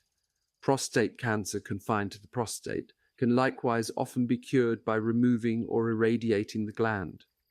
The nightmare scenario in cancer is metastasis, when cancer cells spread beyond their original site to other organs. Once a cancer becomes metastatic and seeds itself throughout the body, it's vastly more difficult to eradicate. Attia uses the example of breast and prostate cancers. These organs aren't vital for life, which means if we catch a tumor there early, we can remove the affected tissue, or even the entire organ if necessary, and the patient can survive just fine. But if those cancer cells escape and colonize the lungs, liver, bones, or brain, we no longer have the option of a simple surgical cure. At that point, treatment becomes a much more daunting battle of chemotherapy, targeted drugs, or other systemic therapies, and success is far from assured. So how do we improve our odds of catching cancer early? Through vigilant and proactive screening. Attia advocates going beyond the bare minimum guidelines, especially for individuals with risk factors or family histories. He stresses that screening should be a cornerstone of one's longevity strategy. For example, consider colon cancer one of the more common and lethal cancers, if not caught in time. Colon cancer often begins as benign polyps in the colon. A colonoscopy can not only detect these polyps, but actually remove them on the spot before they turn into cancer. Attia suggests getting a colonoscopy earlier than typically recommended. For instance, while many guidelines say to start at age 50, recently revised to 45 in the US, Attia often advises patients to consider screening around age 40 if they have any risk factors. By doing so, you might prevent a cancer entirely by catching and snipping out a precancerous growth. Another example is prostate cancer. The standard screening is a blood test for PSA, prostate-specific antigen, sometimes coupled with an exam or advanced imaging. There's ongoing debate about over-testing and over-treating prostate cancers that might be slow-growing. But Attia, mindful of the devastation metastatic cancer can cause, leans towards thorough screening. He shares that a simple PSA blood test and follow-up MRI or biopsy if needed can identify aggressive prostate cancers early when they're still localized and curable. Skipping those tests out of complacency or fear could allow an undetected cancer to grow until it is symptomatic, by which time it may be too late to cure. Attia's philosophy can be summarized as screen early, screen often, within reason. This extends to other cancers as well.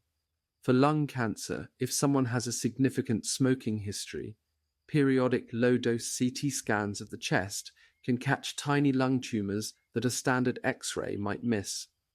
For women, regular mammograms and sometimes MRI for high-risk individuals can detect breast cancers at a very early stage when treatment is most effective. There are also emerging screening technologies that Attia finds promising, such as blood tests that look for traces of multiple cancers at once, sometimes called multi-cancer early detection tests. These are still in development and not yet routine, but they hint at a future in which a simple blood draw might spot cancer in its infancy. Attia is cautiously optimistic about such tools, but he emphasizes that today our best hope is to diligently use the screening methods we already have. One might ask, beyond not smoking, keeping fit and screening, what else can we do to prevent cancer? The sobering answer is, not a whole lot more, at least not with any guarantee. This is an area where Medicine 3.0, proactive prevention, is limited by the state of science. We can minimize exposure to known carcinogens, like avoiding excessive UV exposure from sunlight or tanning beds to lower skin cancer risk, moderating alcohol to reduce certain cancer risks, and avoiding exposure to toxic chemicals where possible. We can maintain overall health to give our bodies the best chance to snuff out malignant cells early. Indeed, our immune system often eliminates tiny cancers before they grow. But even the healthiest lifestyle cannot completely counteract the random mutations of aging or a heavy genetic predisposition to cancer. Attia frankly acknowledges that some of us will draw the short straw no matter what, which is all the more reason to pair a healthy lifestyle with vigilant screening. In discussing cancer, Attia also touches on the current state of treatment breakthroughs. It's not all doom and gloom. There has been progress in fighting cancer once it's detected.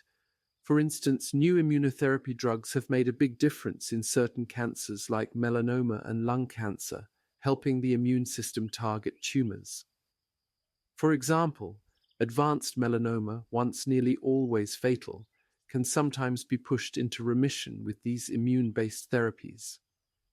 Likewise, drugs that target specific mutations in certain cancers, like some leukemias, have turned those diseases from death sentences into manageable conditions for some patients. Targeted therapies that home in on specific genetic mutations in tumors are another exciting area. They've led to dramatic remissions in a subset of patients. However, these treatments typically work for only some types of cancer, and often only for a while before the cancer evolves resistance.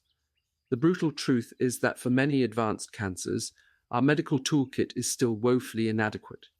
We lack highly effective treatments for most solid tumors once they've spread throughout the body. Attia doesn't dwell long on chemotherapy or advanced cancer care in this part of the book. That's not his focus, but his message is clear. It's far better to avoid reaching the late-stage cancer battle, if at all possible. Thus, the takeaway for this third horseman is somewhat paradoxical. Cancer is arguably the most feared and least controllable of the four, yet we mustn't throw up our hands in despair. We control the controllables, eliminate the big risk multipliers like smoking, keep our metabolism in check to deny cancer a pro-growth environment, and above all, keep a close watch through regular screenings. By doing these, we tilt the odds in our favor. If cancer is the wild card, think of these actions as stacking the deck with a few extra aces for ourselves. It may not guarantee victory, but it certainly improves our chances of either avoiding cancer or catching it early enough to beat it. After confronting something as daunting as cancer, one might wonder if there's anything more terrifying. In terms of sheer existential dread, our final horseman might qualify: the spectre of losing our memory and sense of self. Let's turn to the fourth and final adversary, neurodegenerative disease. Neurodegenerative disease, the final frontier. Of all the four horsemen, neurodegenerative diseases might be the most frightening on a personal level. Conditions like Alzheimer's disease, Parkinson's disease, and other forms of dementia don't just threaten our life, they threaten our identity, eroding memory, personality, and the ability to function independently. Many people, if asked, would say living to 100 means little to them if they cannot recognize their loved ones or know who they are. Unfortunately, this fourth horseman is also the one for which modern medicine has the fewest answers. If cancer is a wild card that we struggle to control, neurodegeneration is a slow-moving wrecking ball that, once set in motion, we currently can't stop. Attia begins by acknowledging stark reality. We lack highly effective treatments or cures for diseases like Alzheimer's. Decades of research and billions of dollars have yielded only a few drugs that can temporarily ease symptoms or slightly slow the decline in some patients, nothing that truly halts or reverses the disease. Part of the challenge is that the brain is by far our most complex organ, and it's protected behind the skull and the blood-brain barrier, making it difficult to monitor and medicate. Moreover, by the time cognitive symptoms like memory loss become obvious, the underlying damage in the brain has often been accumulating for 20 years or more. In Alzheimer's disease, for example, we know that sticky plaques of a protein called amyloid and tangles of another protein called tau build up in the brain. These changes likely start decades before a patient can no longer remember their way home. That means any prevention or mitigation strategy has to begin long before old age, ideally, by midlife or earlier, if it's to have a chance of making a difference. Given the limited treatments, Attia's focus, as with the other horsemen, is on prevention and risk reduction. What can we do to lower the chances of getting a neurodegenerative disease, or at least delay its onset? One important factor is genetics. There are genes that can predispose someone to Alzheimer's, the most well-known being APOE4. People who inherit one copy of the APOE4 gene have a higher than average risk of Alzheimer's. Those with two copies, one from each parent, have a risk several times higher.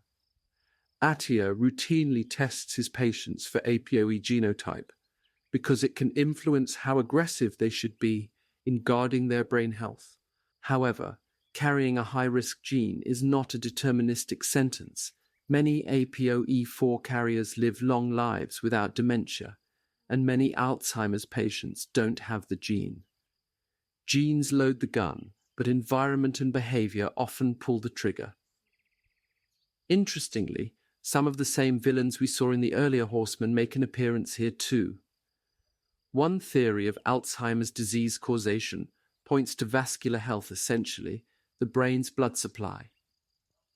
The brain is a ravenous organ needing a constant, rich flow of blood.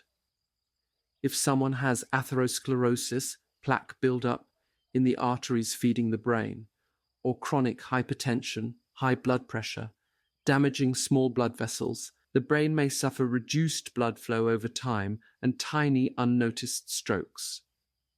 This microvascular damage could contribute to dementia. Indeed, there's a form known as vascular dementia. The implication is that heart-healthy habits are also brain-healthy. What's good for your heart? Managing blood pressure, keeping arteries clear of plaque. Exercising will help keep your brain's blood vessels in better shape, potentially delaying cognitive decline. Another recurring villain is, you guessed it, insulin resistance. There's growing evidence that type 2 diabetes and metabolic syndrome significantly raise the risk of Alzheimer's and other dementias. Some studies suggest diabetics have roughly double or even triple the risk of developing Alzheimer's compared to non-diabetics.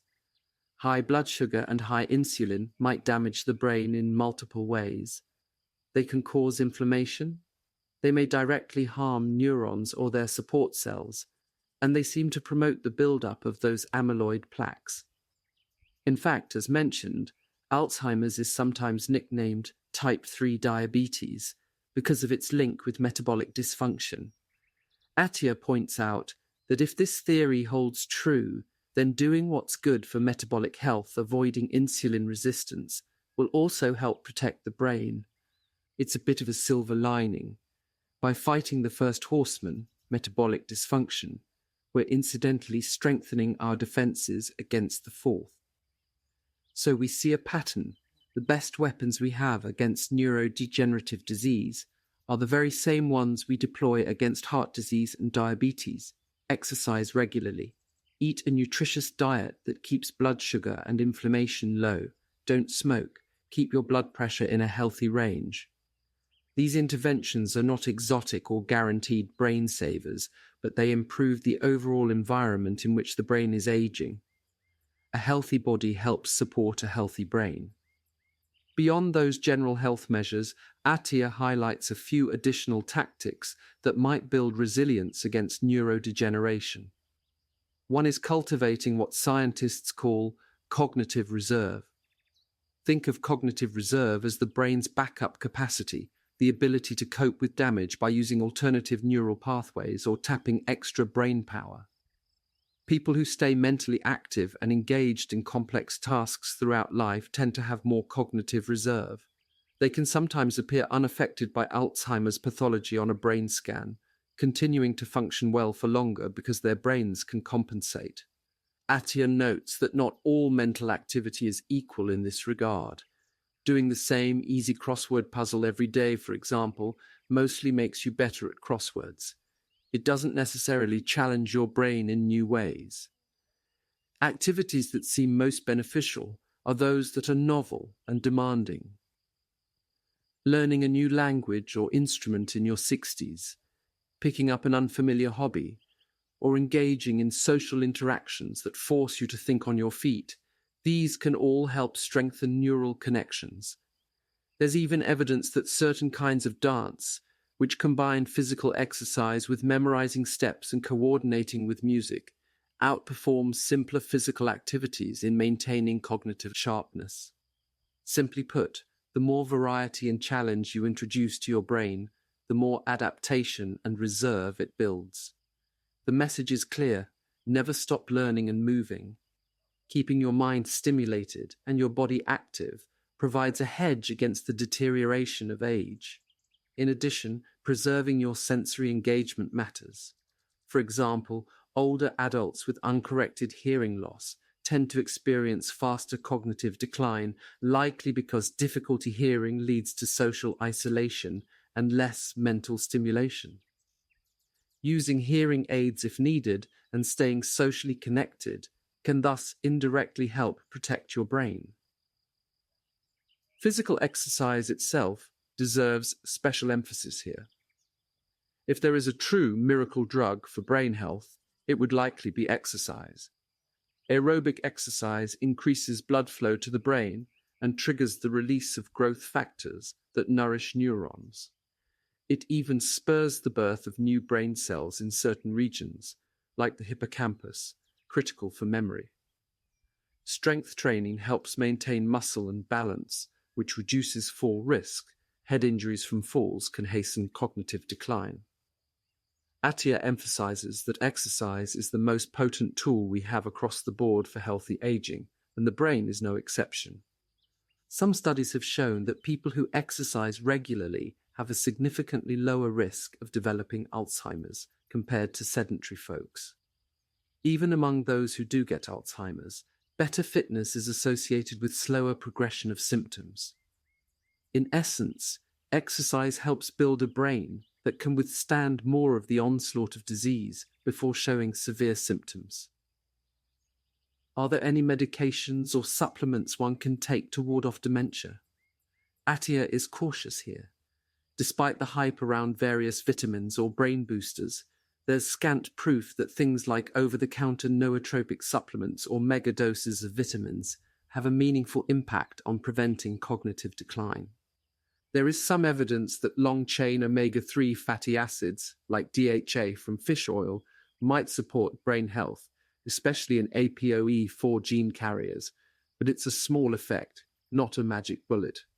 New drugs aiming to reduce amyloid plaques in the brain have been in the news. A couple have shown modest slowing of Alzheimer's in early clinical trials, but these are treatments for people who already have the disease, not preventive measures for healthy people.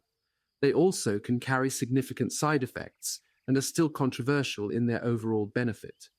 So, while we keep an eye on scientific breakthroughs, nothing currently available can guarantee protection against neurodegenerative diseases. This is why Attia labels neurodegenerative disease prevention as the final frontier. It's the realm of longevity science where our knowledge and control are most limited. We have identified some risk factors and correlations, like exercise and metabolism, that we can act on, but we haven't yet unlocked a direct way to stop these diseases from developing. It can feel discouraging, but Attia encourages a proactive stance nonetheless. By living a brain-healthy lifestyle which largely overlaps with a heart-healthy and metabolic-healthy lifestyle, we might tilt the odds in our favor, perhaps delaying the onset of dementia by several years or even avoiding it entirely. And every year we can delay these diseases counts, not only for quality of life, but also because it buys time for science to catch up. A person who, through healthy living, staves off significant cognitive decline until age 85, for instance, might benefit from treatments that weren't available when they were 65. In summary, neurodegenerative diseases stand as daunting adversaries, ones we are still racing to fully understand. But the patterns we do see suggest a hopeful theme. What's good for the body is good for the brain. The horsemen share common pathways, and if we succeed in fighting metabolic syndrome and heart disease, we'll incidentally improve our odds against cancer and dementia as well. At the very least, we give ourselves the best shot at a clear, functional mind for as long as possible. Attia often returns to the importance of exercise, in particular, something he calls the most powerful longevity drug. Looking ahead, tools for a longer, healthier life. We've now scouted each of the four horsemen and seen what we're up against. The natural next question is, how do we fight back? This is exactly the focus of part 3 of Outlive, titled Tools for a Longer, Healthier Life. Armed with the knowledge of how these chronic diseases work, Dr. Attia shifts to the practical side, the science of prevention and longevity in action. In part 3, he will detail the strategies we can use to keep these horsemen at bay, from exercise, which Attia deems the most potent longevity drug of all, and nutritional interventions, to optimizing sleep, managing stress, and other tactics. He even challenges readers to train for what he calls the Centenarian Decathlon, a set of physical goals to achieve at age 100 as a motivating framework for longevity. The goal is to take everything we've learned about these diseases and translate it into a plan for living longer and better. The journey continues with a toolbox of preventive measures and lifestyle changes that can help us stack the odds in favor of a long, healthy life, effectively rewriting the fate that these four horsemen might otherwise impose. In short, while we cannot choose our genetic hand or escape the passage of time, we can certainly play our cards wisely. With the understanding from part 2 and the arsenal of strategies in part 3, we have a fighting chance to outlive the odds and write a new story for our long-term health. Outlive Part 3, the tactical guide to living longer and healthier. After diagnosing the major threats to our health and longevity in the earlier parts of Outlive, Dr. Peter Attia turns in part 3 to what we can do about it. This final section of the book is all about action, the concrete steps and habits that can help us not just live longer, but live better. Attia often says that extending lifespan without maintaining or improving health span, the quality of those extra years, is a hollow victory. So in part 3, he lays out a comprehensive game plan for enhancing both how long we live and how well we live. The approach Attia advocates is rooted in what he calls Medicine 3.0, a proactive and preventive strategy for health.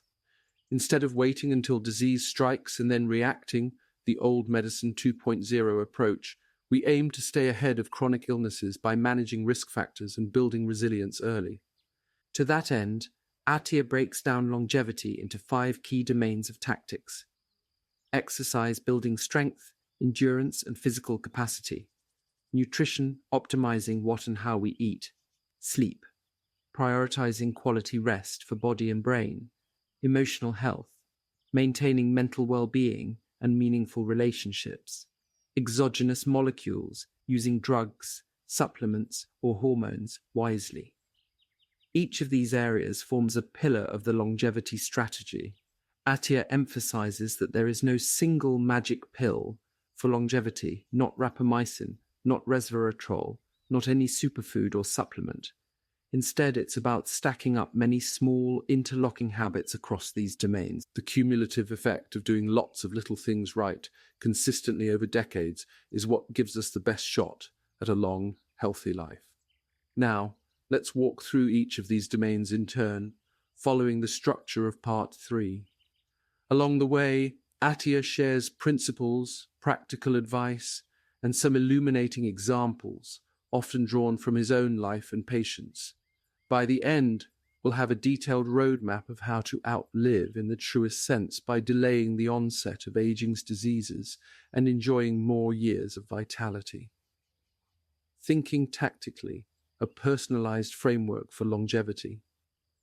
To begin, Attia stresses the importance of thinking tactically about our health. It's not enough to simply know that exercise and diet are important. We need a framework to decide which changes matter most for us as individuals. Everyone's starting point is different, so Attia recommends asking 3 fundamental questions whenever he evaluates a person's health: overnourished or undernourished? In other words, is this person consuming too many calories, leading to excess body fat and metabolic issues, or too few, leading to frailty or nutrient deficiencies? Many of us eat more than we need, but some, especially older adults, might undereat and lose muscle. Identifying where you stand is crucial, since the strategy for someone with obesity will differ from someone who is underweight or malnourished. Undermuscled or adequately muscled. Muscle mass and strength are essential for long-term health. Is the person robust and strong for their age, or are they relatively weak with low muscle mass? Being undermuscled can seriously compromise longevity, as we'll discuss. This question shifts focus from just body weight or fat to the amount of lean muscle, which is a reservoir of functional reserve as we age, metabolically healthy or unhealthy. This gets to the heart of conditions like type 2 diabetes, insulin resistance, and other markers of metabolic syndrome. You can be at a normal weight yet metabolically unhealthy, for instance with high blood sugar or poor lipid profiles, or vice versa. Attia wants to know if a person's metabolism is in a good place or if there are early signs of trouble like elevated blood sugar, high insulin levels, abnormal cholesterol, especially ApoB, a key driver of heart disease, or excessive visceral fat around organs. By answering these 3 questions, you essentially map out your primary health challenges. For example, a hypothetical patient might be overnourished, undermuscled, and metabolically unhealthy, perhaps an overweight middle-aged individual with prediabetes and low muscle mass. Another person might be overnourished but strong, say carrying extra fat but also muscular and metabolically okay, which is a different scenario. Yet another might be undernourished and undermuscled, a thin, frail person who actually needs to eat more and build strength. This framework helps tailor the tactics to one's needs. Most people, Attia finds, need to make changes in both nutrition and exercise. Rarely is focusing on just one enough. If you're overnourished, some form of caloric control will be key. If you're undermuscled, strength training and protein intake become priorities. If you're metabolically unhealthy, you'll need dietary changes, exercise, and possibly medications to get things like blood sugar and cholesterol under control. In short, your weaknesses guide your strategy. Thinking tactically means zeroing in on those areas with the biggest payoff for your longevity. Crucially, Attia notes that there's no single perfect plan for everybody. Two people could follow the same generic healthy program and get different results if their situations differ. Thus, he encourages adopting a personalized mindset. Be ready to experiment, measure progress through blood tests, fitness tests, etc., and adjust tactics as needed. Medicine 3.0 is all about an equal sign one experimentation using the best science as a starting point, but then tailoring it to the individual. You are effectively the CEO of your own longevity plan, and these 5 domains are the departments you have to manage. With this framework in place, Attia dives into the first and perhaps most critical domain, exercise.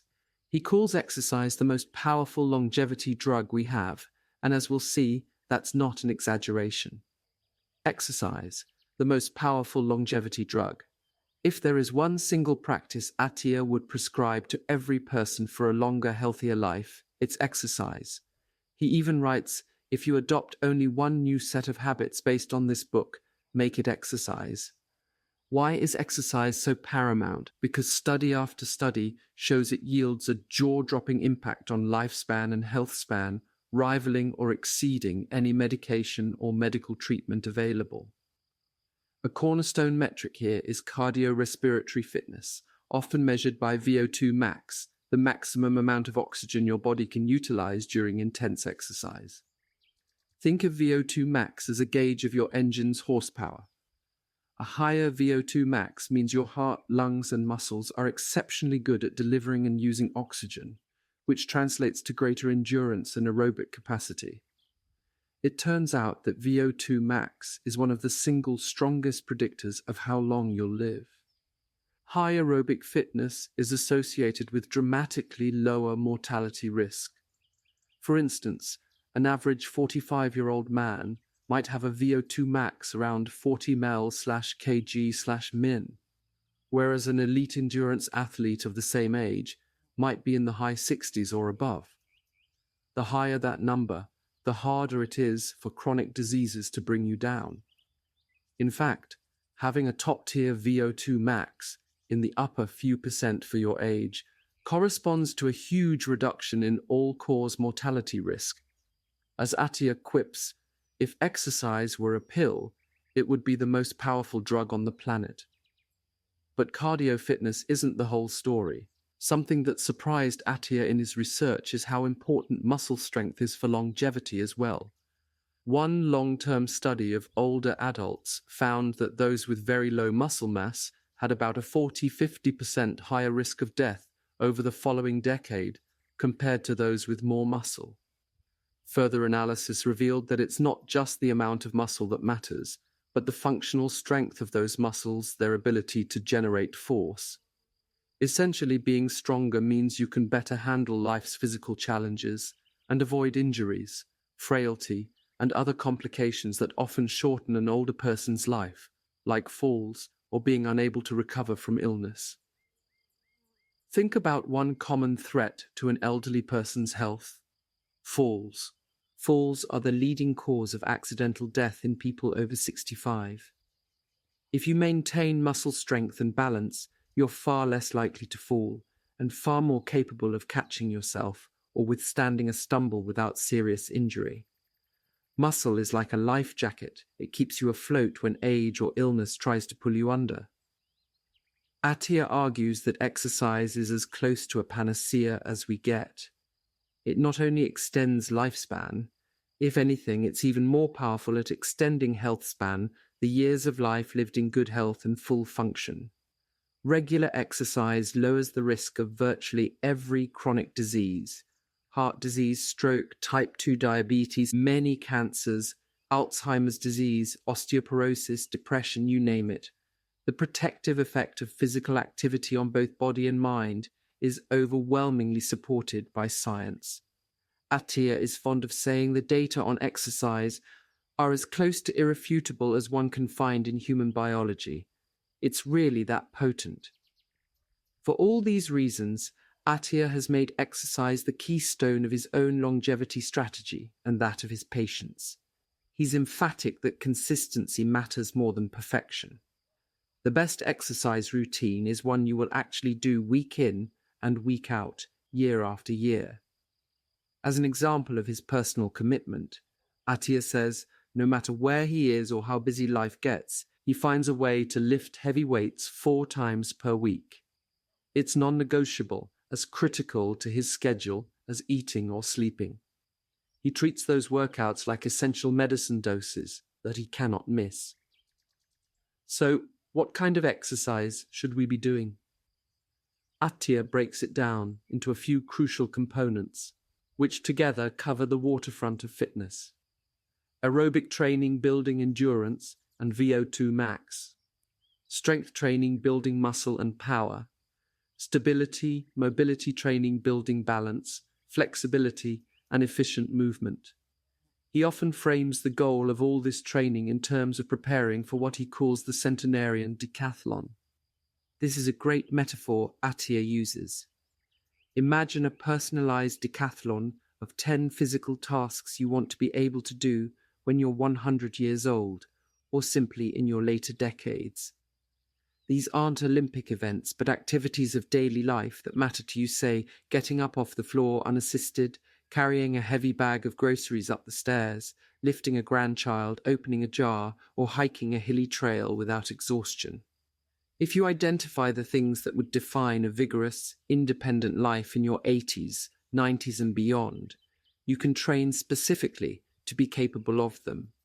For example, if you envision picking up a 30-pound grandchild when you're 80, you may need to be able to deadlift or squat significantly more than that in your 60s and 70s to have a comfortable margin of strength. By training now with those future goals in mind, you greatly increase the odds that you'll remain capable of them when the time comes. The Centenarian Decathlon mindset is empowering. It shifts exercise from a vague mandate, I should work out more, to a highly functional plan. I want to be able to do X at age 90, so today I'll do Y to get closer to that. It's a reminder that we are training for our future older self. Exercise is not just about looking fit. Now it's an investment in independence and capability for the rest of our life. Building aerobic capacity, Zone 2 and VO2 max. Attia distinguishes between 2 primary zones of aerobic exercise that, together, maximize our cardiorespiratory fitness. Zone 2, training long, steady endurance exercise at a moderate intensity. Think a brisk walk, easy jog, or comfortable cycling pace. VO2, max training short bursts of very high intensity. Think interval sprints, hill repeats, or anything that pushes you near your maximum effort. Zone 2 is essentially the intensity where you're working hard enough to benefit your cardiovascular system, but not so hard that you can't sustain it. A rule of thumb: in Zone 2, you can still hold a conversation, but it might be a little strained. You might speak in shorter sentences and need to catch your breath occasionally. If you can chat easily, full sentences, no problem, you're probably in Zone 1, too easy. If you can barely get a few words out, you've drifted into Zone 3 or higher, too hard for a sustained session. For many people, Zone 2 corresponds to roughly 70–85% of their maximum heart rate. It's moderate effort, but not a stroll in the park. You know you're exercising, yet you can keep at it for a good while, say 30–60 minutes or more. Why focus on Zone 2? Training in this zone enhances your aerobic base basically. It trains your body to be more efficient at burning fat for fuel, improves the mitochondria in your muscle cells, the little power plants that produce energy, and increases your endurance. Attia calls it aerobic efficiency. Over time, regular Zone 2 work can lower your heart rate for a given effort, improve how your body handles lactate, a byproduct of hard exercise, and build a foundation for stronger fitness. It's also relatively gentle on the body, so it's accessible even to beginners or older individuals. Brisk walking, cycling, swimming at a steady pace, etc. all count. Attia himself aims to get about 4 Zone 2 sessions per week, often doing an hour of stationary biking at this intensity. On the other end of the spectrum, to push VO2 max higher, you need to occasionally confront your maximum limits. That's where high-intensity intervals come in. A classic VO2 max workout Attia likes. Go almost all out for about 4 minutes apace. You can barely sustain for those full 4 minutes, then recover at an easy pace for 4 minutes. Repeat that cycle 4 to 6 times. For example, you might sprint on a bike or run uphill hard for 4 minutes, then slow down or walk for 4 minutes, and do that several times. These intense bursts send a powerful signal to your body to increase its maximum aerobic capacity. Your heart gets stronger, lung capacity increases, blood volume and oxygen delivery improve. Think of it as expanding the size of your engine. If Zone 2 is like steadily jogging longer and longer to build endurance, VO2 max intervals are like doing repeated sprints to widen the funnel of how much oxygen you can utilize. Both are important. Zone 2 gives you stamina and metabolic efficiency, while high-intensity intervals give you peak horsepower. Attia suggests incorporating 1 or 2 VO2 max style workouts per week, in addition to the steady Zone 2 work. He even offers a guideline. Your interval intensity might be roughly 30% greater in output than your Zone 2 intensity. For instance, if on a bike you normally push about 150 watts in Zone 2, you might aim for around 200 watts during the 4-minute hard intervals. Runners might use pace or heart rate targets similarly. The exact numbers are less important than the principle. Go hard enough to truly challenge yourself in those intervals. Then allow enough recovery that you can repeat the effort multiple times. Over time, these workouts should raise the ceiling of your aerobic fitness, meaning your very hard effort pace gradually becomes faster as you improve. Together, consistent endurance training and occasional interval training can significantly boost your VO2 max and overall cardiovascular health. A person who goes from sedentary to reasonably fit might cut their risk of death by a considerable margin just with that change alone. Even going from zero exercise to modest levels, like 90 minutes a week of activity, yields measurable benefits.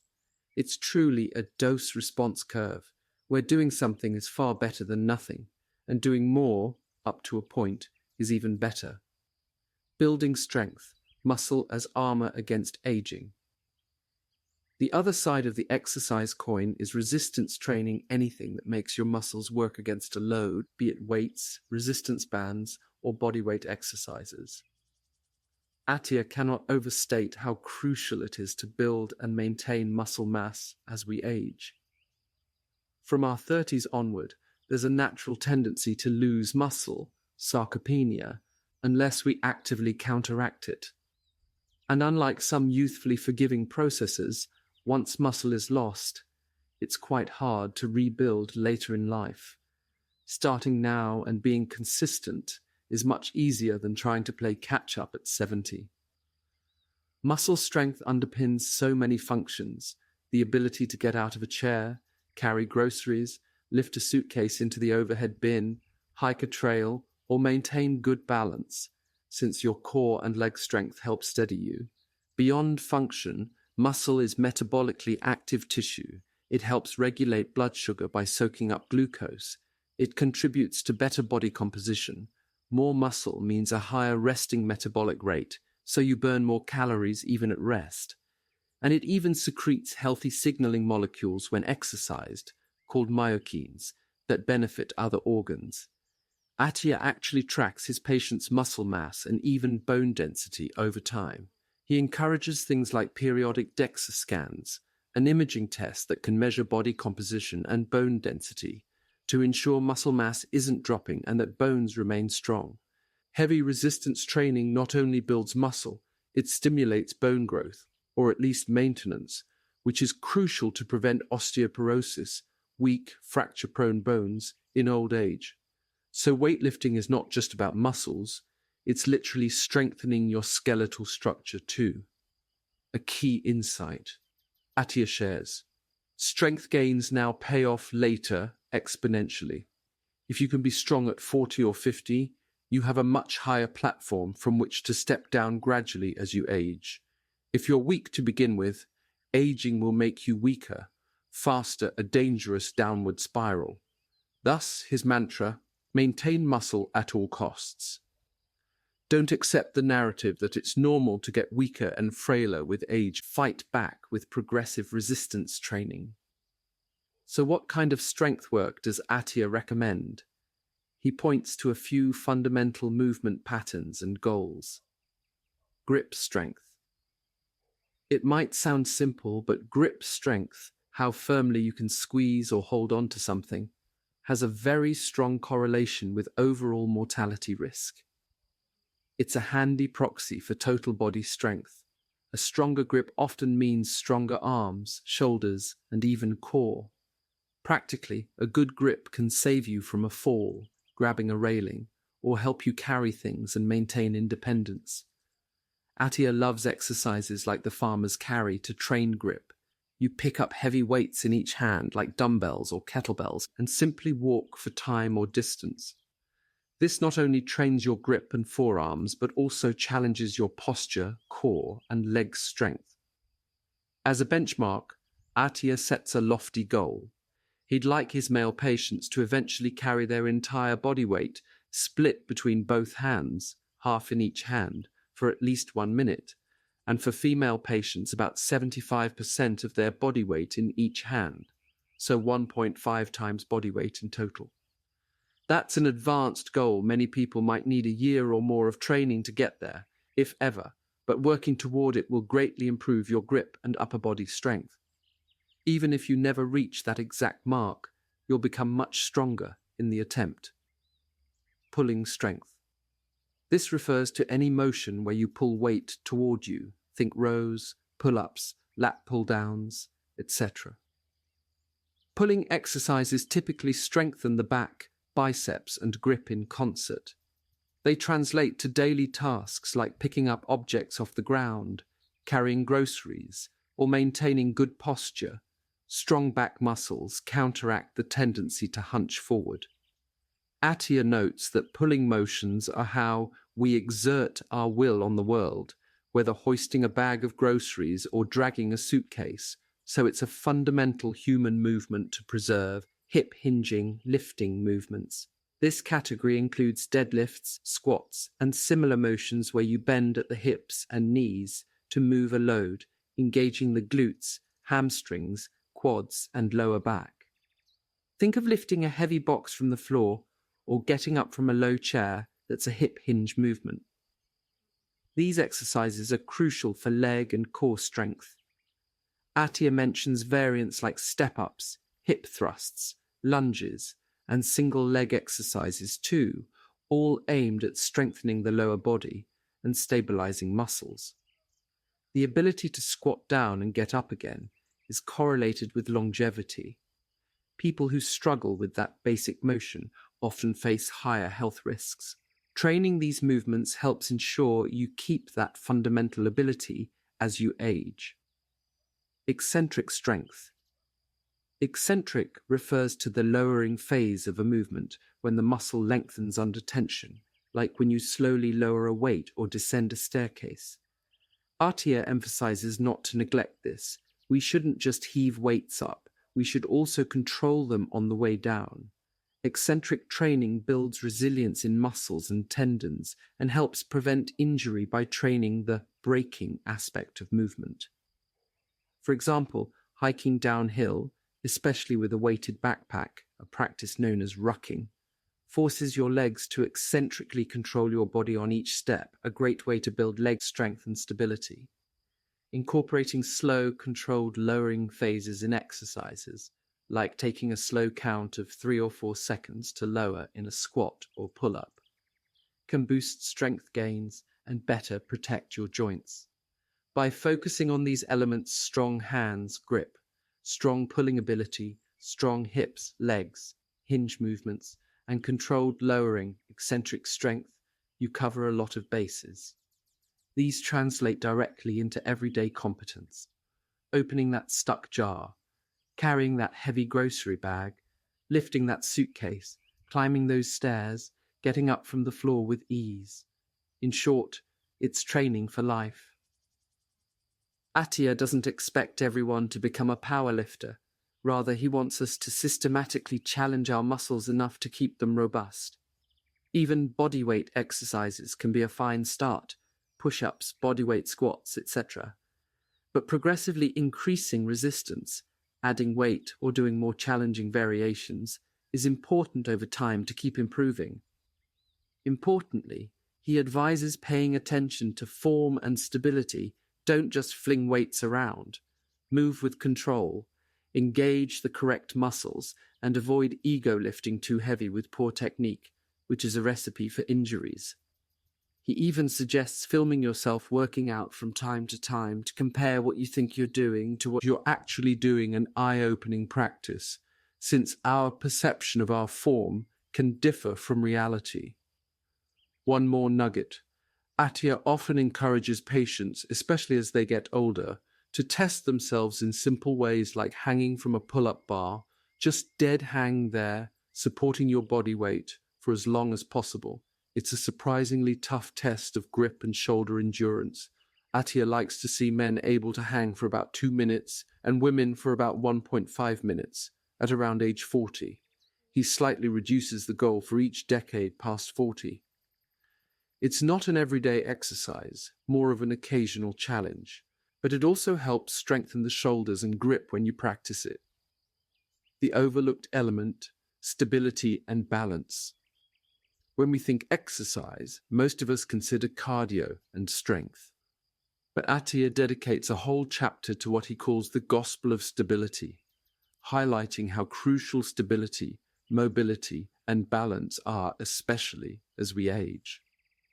In simple terms, stability is your body's ability to control force and movement in a coordinated, safe manner. It's the foundation that lets you apply your strength effectively without getting hurt. You can think of stability as all those tiny adjustments and muscle activations that happen subconsciously when you move, keeping you balanced and in proper alignment. When someone has good stability, they move gracefully and safely. They can lift a heavy object with the right muscles, not straining their back. They can twist, bend, or reach while maintaining balance and control. Poor stability is like having strength or flexibility without control, a recipe for injuries like pulled muscles, falls, or joint sprains. Attia admits stability is a bit tricky to define precisely, but we all intuitively know what it is. It includes elements of balance, coordination, flexibility, and core control. Importantly, it can be trained and improved, just like strength or endurance. In fact, Attia was so convinced of its value that he incorporated dedicated stability training into his weekly routine. He recounts working with a trainer, Beth Lewis, who helped him relearn fundamental movement patterns and identify imbalances in his body. Twice a week, he spends about an hour on purely stability-focused exercises, and on the other days he does shorter daily drills, maybe 10-15 minutes, to keep those skills sharp. So what does stability training involve? It often starts with the most basic function, breathing. This might sound odd. Don't we all know how to breathe already? But the way you breathe can dramatically affect your posture and core stability. Beth begins with breathing drills to strengthen the diaphragm and ensure proper breathing mechanics. For instance, one exercise Attia describes is lying on your back with your legs up at 90 degrees, feet on a bench or chair, then inhaling as quietly and gently as possible, expanding the rib cage and belly in all directions. The key is a smooth, silent inhale driven by the diaphragm, the main breathing muscle, rather than using the neck or chest muscles. Then you exhale slowly through pursed lips, fully emptying the lungs and engaging the deep core and pelvic floor muscles. This practice can improve how well you use your breath to stabilize your spine and pelvis, since the diaphragm and abdominal muscles form an internal pressure canister that supports your torso. It's fascinating that something as simple as breathing technique can influence stability. A quiet, efficient breath can set your rib cage and spine in a better position, whereas noisy, heaving breaths often indicate tension and poor control. Another delightfully quirky exercise Beth has people do is called toe yoga. Attia jokes that he hates it, but he does it because it works. Toe yoga is basically training your toes to move independently and get stronger. For example, lift all your toes off the ground and spread them wide.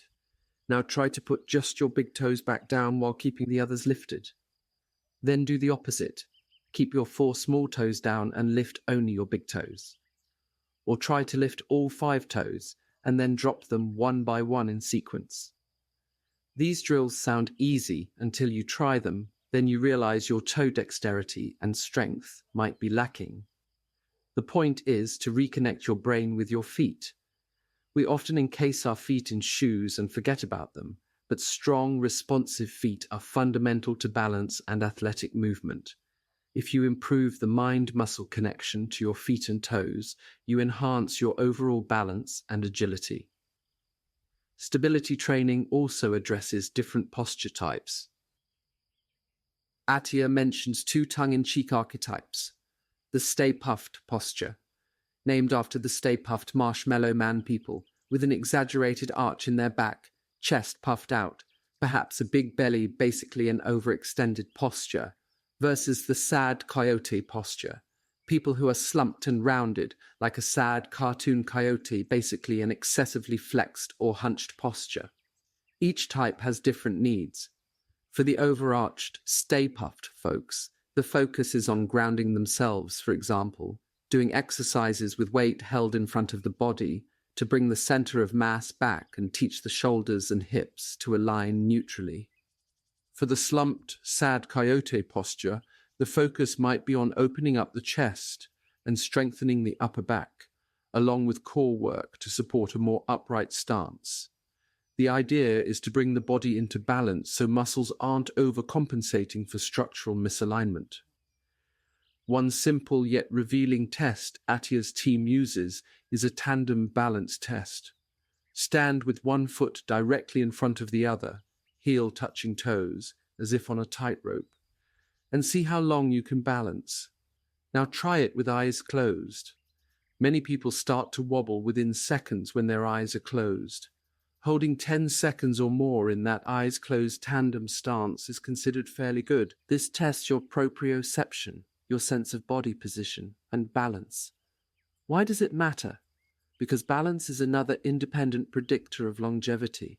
Studies have shown that the inability to balance on one foot for at least 10 seconds in middle age and beyond is associated with higher mortality. It makes sense. Good balance means you're less likely to fall and more likely to stay active and mobile, which in turn affects overall health. So Attia urges incorporating balance and stability exercises. Maybe something as straightforward as practicing standing on one leg while you brush your teeth, or something more structured like attending a yoga or Pilates class, or working with a physical therapist on specific drills if you have known imbalances. It could involve exercises like single leg stands, agility drills like sidestepping or cone drills, or using tools like balance boards and foam pads to challenge your stability. One interesting correlation he notes, having a weak rotator cuff, the small stabilizer muscles of the shoulder, often goes hand in hand with a weak grip. It's all connected by the chain of stability in our body. By improving one, you often help the other, because the body works as a system. Attia's overarching message in the Gospel of Stability is that being strong is fantastic, but being strong and stable is even better. The goal is to be strong, fluid, flexible, and agile as you move through the world. That is true physical fitness for longevity, the ability to generate force, absorb force, and move freely without breaking. In practice, you might dedicate a couple of sessions a week to activities that promote stability. That could be yoga, Pilates, targeted physical therapy exercises, martial arts, or even dance, anything that challenges coordination and balance. Even just a daily dynamic stretching or mobility routine can pay dividends for how well you move. And always practice good form in your other workouts. Every time you lift a weight or do a cardio exercise, you can also be reinforcing proper movement patterns if you do it mindfully. By combining the power of aerobic fitness, muscular strength, and stability, we create a resilient body. Attia effectively wants us to become the opposite of a frail elder. He envisions us as octogenarians who can carry our own groceries, get down on the floor to play with grandkids, and then get back up without help, climb stairs with ease, and pick up new hobbies without fear of injury. It's a high bar, but with decades of preparation, it's achievable more often than people realize. With exercise thoroughly covered, Attia shifts to the next big lever of longevity, nutrition. As he transitions, he reminds us that while exercise might be the single most potent longevity enhancer, nutrition is its close partner, especially for keeping us metabolically healthy and providing the fuel our bodies need. However, as we'll see, Attia approaches diet with a nuanced perspective he calls Nutrition 3.0. Nutrition 3.0. Rethinking diet for longevity. Nutrition is perhaps the most contentious and confusing domain in health. We've all seen fad diets come and go, and contradictory headlines about what's good or bad for us to eat. Attia himself admits that in his earlier years he believed nutrition was the absolute key to health, that if you just ate the perfect diet, you could solve almost every problem. Over time, he's tempered that view. While diet is undeniably powerful for improving health and preventing disease, it's not a magic bullet. In fact, Attia now acknowledges something somewhat surprising. Great nutrition alone can't accomplish what exercise can in terms of longevity. Exercise, as we discussed, has nearly miraculous effects on lifespan and health span.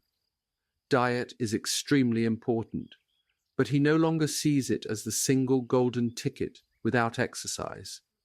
Rather, it's part of the whole picture. So what is Nutrition 3.0? Attia uses this term to signify a new paradigm of thinking about diet, analogous to Medicine 3.0's preventive, personalized approach. If Nutrition 1.0 was simplistic or one-size-fits-all, think old food pyramids, and Nutrition 2.0 was the era of clashing diet ideologies, low-fat versus low-carb wars, etc., then Nutrition 3.0 focuses on the individual's needs and uses the lens of nutritional biochemistry rather than diet labels or tribes. Attia circles back to those three questions from Chapter 10 because nutrition connects strongly to all of them. Are you overnourished or undernourished? That is, taking in too many calories or not enough? Are you undermuscled or not? Diet affects this via protein intake and overall nutrition to support muscle. Are you metabolically healthy or not? Diet affects blood sugar, blood lipids, etc. Many traditional diet debates miss the forest for the trees. For longevity, the fundamental things are often simple. Don't chronically eat more calories than you burn. Avoid constant overeating that leads to obesity and metabolic disease. Don't undereat so much that you lose muscle or become deficient in nutrients. Eat sufficient protein and essential fats to maintain muscle and cellular health. Obtain the vitamins and minerals you need, preferably from whole foods. Avoid harmful substances in food, like pathogens or toxins, and minimize things like excessive alcohol or ultra-processed additives. And tailor all this to keep your metabolic markers, blood sugar, insulin, cholesterol, etc., in a healthy range. This sounds almost like common sense, but it's amazing how often those basics are not met. Attia wryly notes that a lot of the old common sense adages about food are probably on the right track. If your great-grandmother wouldn't recognize something as food, you're probably better off not eating it. If you shop the perimeter of the grocery store where produce, meat, and dairy typically are, You'll generally make healthier choices than in the processed food aisles in the middle. Plants are very good to eat. Animal protein is safe and beneficial to eat. We evolved as omnivores, so most of us can thrive with a balanced omnivorous diet of whole foods. In other words, there isn't one single perfect diet that works for everyone. Anyone claiming there is, whether it's keto, vegan, or any other, is ignoring human variability. We have different genetics, different lifestyles, even different gut microbiomes. One person might do phenomenally on a Mediterranean-style diet, another on a lower-carb diet, another on a plant-based diet with careful supplementation. The best measure of is your diet good should be, is it helping you achieve the goals of not being over or undernourished, building or maintaining muscle, and keeping you metabolically healthy? The rest is details. Attia presents nutrition as a tool to achieve specific outcomes, not a religion. He calls this mindset nutritional biochemistry because it focuses on the biochemical effect of what you eat, on hormones, metabolism, etc., rather than the cultural label of the diet, keto, vegan, paleo, etc., all of which can be done in healthier or less healthy ways. He asks a fundamental question whenever considering a dietary approach. What problem are we trying to solve here? Are we trying to lose excess body fat, improve blood sugar control, lower cardiovascular risk by improving cholesterol, reduce inflammation? Depending on the specific goal or problem, the dietary strategy might differ. That's why arguing about diets in general, without context, is pointless. We need to know the objective. He also emphasizes compliance and consistency. The best diet in the world means nothing if you cannot stick to it. A perfect diet that you abandon after a month of misery does no good. It's far better to have a pretty good diet that you enjoy enough to follow consistently for years. This is often where extreme diets fail. They demand such drastic change or eliminate so many foods that people give up. A moderately good diet adhered to forever beats an excellent diet followed for only a short stint. Attia acknowledges two big issues around diet. Adherence. How well can you stick to the diet? Is it sustainable socially and psychologically long-term? Individual response. How does your unique body respond to this diet? For example, some people's cholesterol markers skyrocket on a high-fat diet, while others improve. Some lose weight easily on low-carb, while others feel awful and don't lose much. Some handle intermittent fasting well, others end up binging from hunger. So rather than diet dogma, he advocates for personalization. Nutrition 3.0 is basically, use the best nutritional science as a guide, but apply it in a personalized, goal-driven way. Be willing to experiment and iterate. If a diet isn't working for you, your key health markers aren't improving, or you feel terrible, then modify it, even if that diet works great for someone else. With these principles in mind, Attia discusses practical strategies to tweak diet for longevity.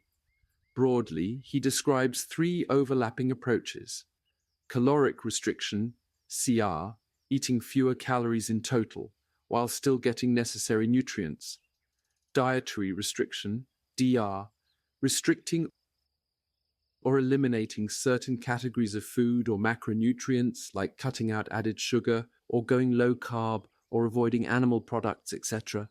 Time restriction, TR, restricting the timing of eating like intermittent fasting windows or periodic multi-day fasts. Each of these can improve metabolic health and potentially longevity, but each comes with caveats and challenges. The power and pitfalls of caloric restriction. Caloric restriction means literally eating less, period. Researchers have long known that significant caloric restriction, roughly 20–30% fewer calories than you'd normally need to maintain weight, can extend lifespan in many animals. Attia describes famous studies in which one group of rhesus monkeys was fed 30% fewer calories than control monkeys over many years. The results were striking. The calorie-restricted monkeys had far lower incidence of diseases like cancer and diabetes, and many lived substantially longer than the normally fed monkeys. In one study, the calorie-restricted monkeys saw about 50% less cancer than the controls. Why might eating less lead to living longer? It seems to trigger a survival mode in the body that prioritizes maintenance and repair processes. Lower calorie intake can improve insulin sensitivity, lower inflammation, reduce oxidative damage in cells, and possibly activate certain longevity pathways, like boosting cellular cleanup and stress resistance. It's as if the body, sensing a scarce environment, hunkers down and takes better care of itself for the long haul. However, applying strict caloric restriction to humans is extremely challenging. The kind of CR that works in lab studies is quite extreme. It basically requires being a little bit hungry much of the time and meticulously tracking every bite to ensure you get enough micronutrients while staying in a big deficit. It can also lead to loss of muscle if not done carefully. Pairing it with high protein intake and resistance exercise is essential, which wasn't always done in older studies. Intake and resistance exercise is essential, which wasn't always done in older studies. Basically, CR is the theoretical champion of lifespan extension in many studies, but the practicality for humans is very low. Any slip-up, extra snacks here and there, or not tracking properly, and you lose the effect. And living life in a state of semi-starvation isn't appealing or realistic for most people. It can have psychological downsides and social costs. Imagine always having to eat so little at family meals, etc. So Attia's view, pure caloric restriction might be the winner on paper for longevity, but it's not a realistic long-term strategy for nearly everyone. It's like a drug with huge benefits but massive side effects.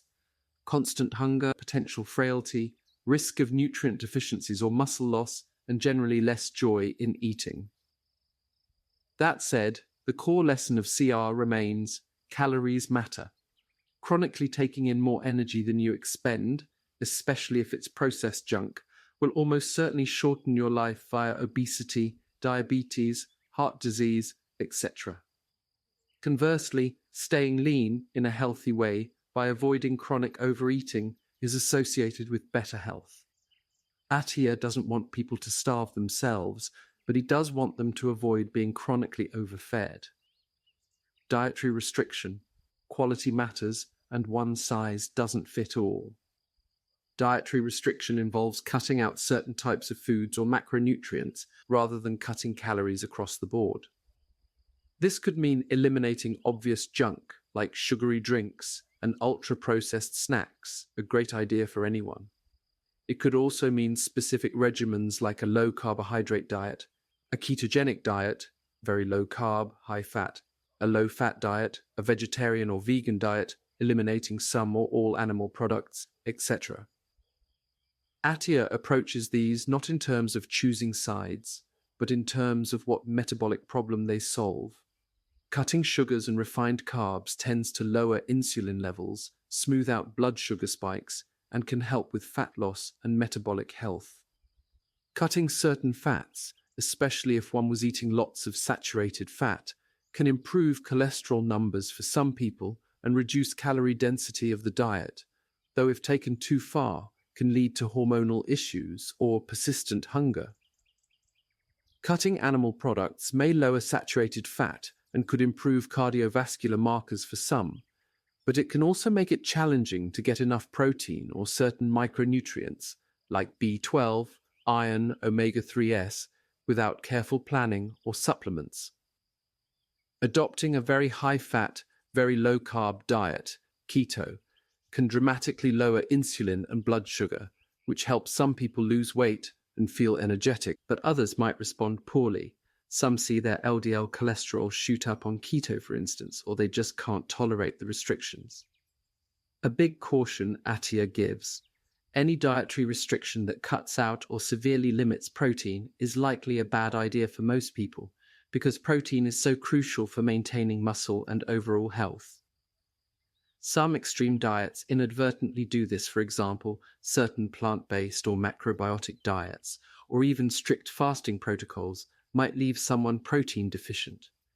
Given how important muscle is, those approaches can be counterproductive long-term. There have been theories that lower protein intake could activate certain longevity pathways, like reducing IGF-1. But Attia is not convinced that modestly higher IGF-1 from ample protein is a problem, especially considering the benefits for muscle. For most, the danger of sarcopenia, muscle loss, outweighs any unproven benefit of protein restriction. Another key point: people's bodies react differently to the same diet. Attia has seen it firsthand. 2 patients try the exact same low-carb diet. One loses 20 pounds and sees triglycerides plummet. Great. The other actually gains weight and sees cholesterol markers worsen. Not great. Or 2 people go on a vegan diet.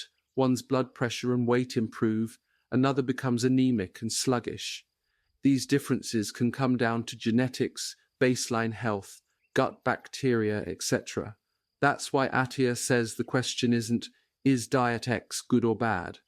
But for this specific person, does diet X solve the health problem we're targeting without causing other issues? If yes, great. If not, try something else. One universal piece of advice: the further you get from the standard American diet, the better. The standard American diet, SAD, is characterized by lots of processed foods, added sugars, refined grains, unhealthy fats, and not enough fiber, fruits, or vegetables. It's a proven path to obesity and metabolic problems. So regardless of which healthy diet you gravitate toward, step 1 is to cut out or drastically downsize the junk. Stop drinking sugary beverages. Greatly reduce desserts, chips, candy, fast food, etc. Attia often starts patients on simply eliminating sugar-sweetened drinks as a first step. That alone can have a big impact. Say, if someone was drinking 2 sodas a day, that's a huge cut in sugar and calories. Then maybe eliminate or cut back other sources of added sugar and refined carbs, pastries, white bread, etc. Each layer you remove brings you closer to whole, real food. The advantage of a dietary restriction approach is it can simplify decisions without the tedium of calorie counting. You set some rules. I don't eat X, Y, Z. And as long as you abide by them, you might naturally eat fewer calories and better quality food. For instance, someone who goes low carb will automatically cut out a lot of calorie-dense, nutrient-poor foods, cakes, candy, chips, most fast food buns and fries, etc., and typically ends up eating more protein and veggies, often leading to weight loss and better blood sugar, just by that shift in quality. The risk, however, is thinking that if you cut one category, you have free rein on everything else. Attia warns, just because you're low carb doesn't mean calories cease to exist. People often assume they can eat unlimited fat on keto or unlimited allowed foods on some diet, but you can still overeat. You could gain weight on a strict low-carb diet if you consume, say, 5,000 calories of bacon and butter daily. Likewise, you could gain weight as a vegan if you live on giant portions of pasta and olive oil. Any diet can result in weight gain if you try hard enough. Some just make it harder or easier to inadvertently overeat. Attia also gives some practical guidance on specific items. Alcohol. He enjoys an occasional drink himself, but he strongly advocates moderation. His personal guideline: no more than 7 servings of alcohol per week, and ideally fewer, with no more than 2 on any given day, and nothing late at night. Heavy drinking is obviously harmful: liver disease, certain cancers, etc. But even moderate drinking can mess with sleep quality and add needless calories. So while an occasional glass of wine or whiskey can be one of life's pleasures, Attia urges being mindful and sparing with alcohol. If you choose to drink, savor a small amount and don't make it an every night habit or use alcohol as a stress crutch. Carbohydrates and blood sugar. Attia is particularly focused on blood glucose control as a marker of metabolic health. He often equips patients with a continuous glucose monitor, CGM, to see how their blood sugar responds to different foods and activities in real time. This is personalized nutrition in action. With a CGM, you might discover that a bowl of healthy oatmeal spikes your blood sugar sky high, whereas a different breakfast, say eggs and avocado, keeps you level. Or you might see that a poor night's sleep or a stressful afternoon meeting causes your glucose to run higher the next day. Stress hormones can do that. Attia usually has metabolically unhealthy patients use a CGM for a couple of months. The first phase is the insight phase, learning how your body reacts to what you eat, how exercise or sleep affects it, etc. This leads to a behavior phase, where you adjust your eating patterns to flatten big glucose spikes and bring down your average levels. The goal Attia often cites is to keep average blood glucose around or below 100 mg/dL, which corresponds roughly to an HbA1c of 5.0%, a measure of long-term glucose, and to minimize variability, not having huge swings day to day. Ideally, you wouldn't frequently go above about 140-150 mg/dL after meals either, as spikes above that may start contributing to blood vessel damage over time. Some eye-opening lessons from CGM data. Not all carbs are created equal. Refined starches and sugars cause quick, high spikes. High fiber or complex carbs cause smaller, slower rises. A bowl of lentils might barely budge your glucose, whereas the same amount of carbs from a bagel could send it soaring. Even so-called healthy carbs can be surprisingly glycemic. People assume oatmeal or brown rice are gentle, but many find those can raise blood sugar significantly too. Brown rice is only marginally less glycemic than white rice for a lot of folks. It's very individual. Timing and exercise matter a lot. If you eat a high-carb meal and then sit on the couch, you'll spike higher than if you go for a brisk walk after eating. Muscles active during exercise act like sponges for glucose, pulling it out of the blood. Attia often suggests a brief walk after meals to help blunt blood sugar spikes, and indeed this is a known tip for people with diabetes. Sleep and stress impact glucose. Just one night of only 5-6 hours sleep can make your blood sugar run higher the next day and make you more insulin resistant, essentially temporarily pre-diabetic. High stress or poor sleep can make a typically okay meal spike you more than it normally would. It's a reminder that lifestyle factors interplay with diet in metabolic health. By using these CGM insights, you can tailor your diet. Perhaps you learn you need to cut back on that morning orange juice or cereal because it spikes you, and instead have Greek yogurt with nuts. Or you find that rice really shoots your glucose up, so you decide to have smaller portions of rice and fill the plate with more vegetables and protein instead. The goal isn't necessarily to eliminate all carbs, unless needed for a specific reason, but to manage the quantity and quality such that you maintain good metabolic control. Protein. Attia is very bullish on people eating enough protein, especially as we age. Protein is crucial to maintain muscle and bone and supports many body functions, enzymes, neurotransmitters, etc. He points out that the standard recommended protein intake is too low if we're aiming for optimal health. The official RDA, recommended dietary allowance, is approximately 0. 8 grams of protein per kilogram of body weight, which for a 70 kilograms, 154 pounds, person is only about 56 g of protein per day. That may prevent outright deficiency, but it's not sufficient for robust aging.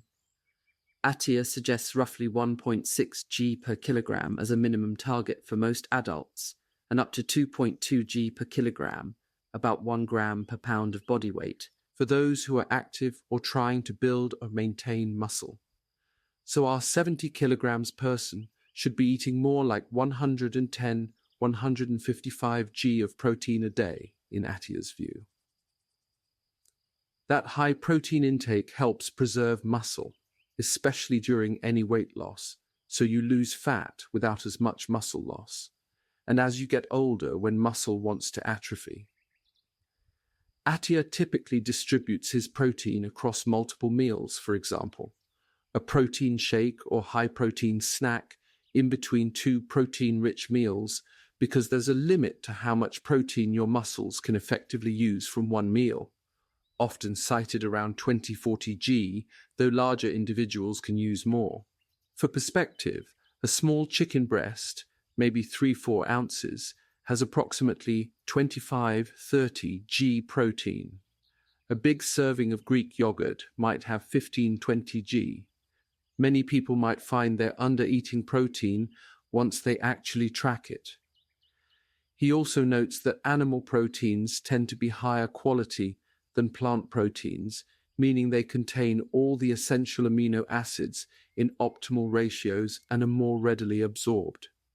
That doesn't mean you can't meet your protein needs on a vegetarian or vegan diet, but you have to be more deliberate, often combining different plant sources, like rice and beans together, give a complete amino acid profile, or using plant-based protein powders to hit the numbers.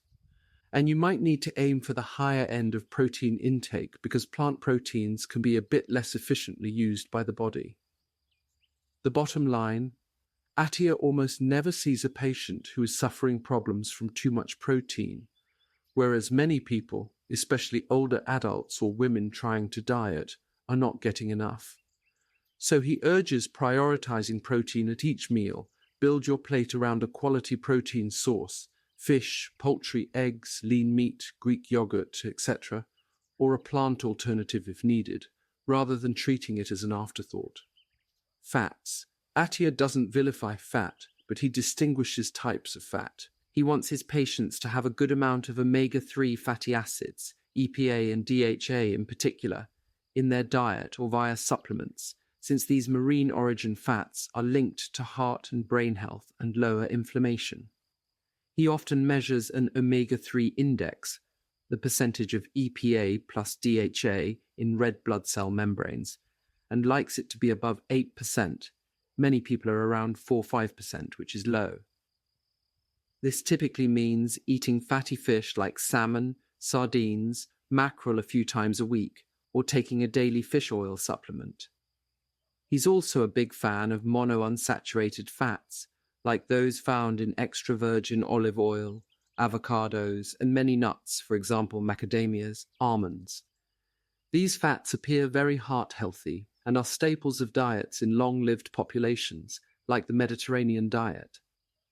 Attia suggests monounsaturated fats should make up a large portion of our fat intake. Saturated fats, found in foods like butter, cheese, red meat, coconut oil, are more controversial. Attia doesn't say everyone must cut out saturated fat entirely, but he does pay attention to how an individual responds to it. Some people can eat steak and eggs regularly and have great lipid numbers. Others see their LDL cholesterol shoot through the roof. For longevity, maintaining low ApoB, the particle number of LDL, is important to reduce heart disease risk. So if someone's diet is heavy in saturated fats and their ApoB LDL is high, Attia would suggest cutting back on saturated fat and replacing some of it with unsaturated fats to improve those markers. It's about moderation and monitoring.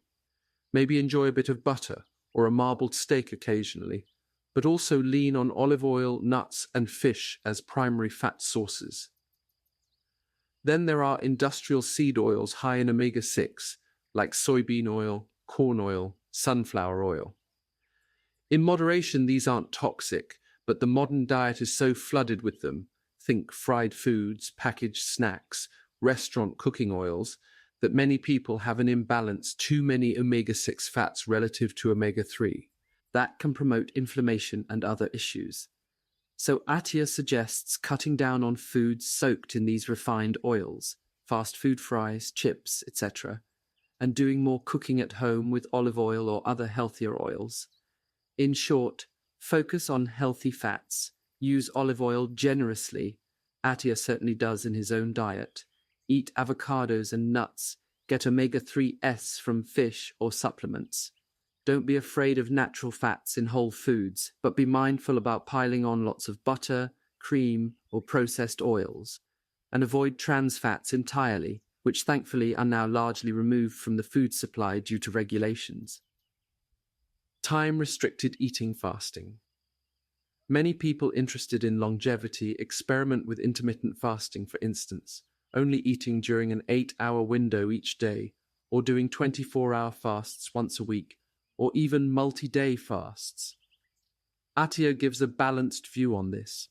Time restriction, like a daily eating window of, say, 10 a.m. to 6 p.m., can help some folks reduce calories and improve insulin sensitivity simply by cutting out late-night snacking and giving the body daily downtime from digestion.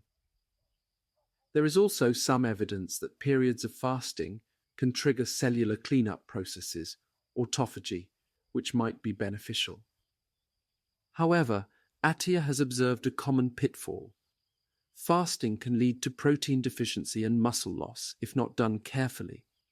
For example, someone doing one meal a day or a very short eating window might find it hard to consume, say, 120 plus grams of protein in that one meal, so they end up chronically undershooting protein, which over months and years could lead to muscle loss.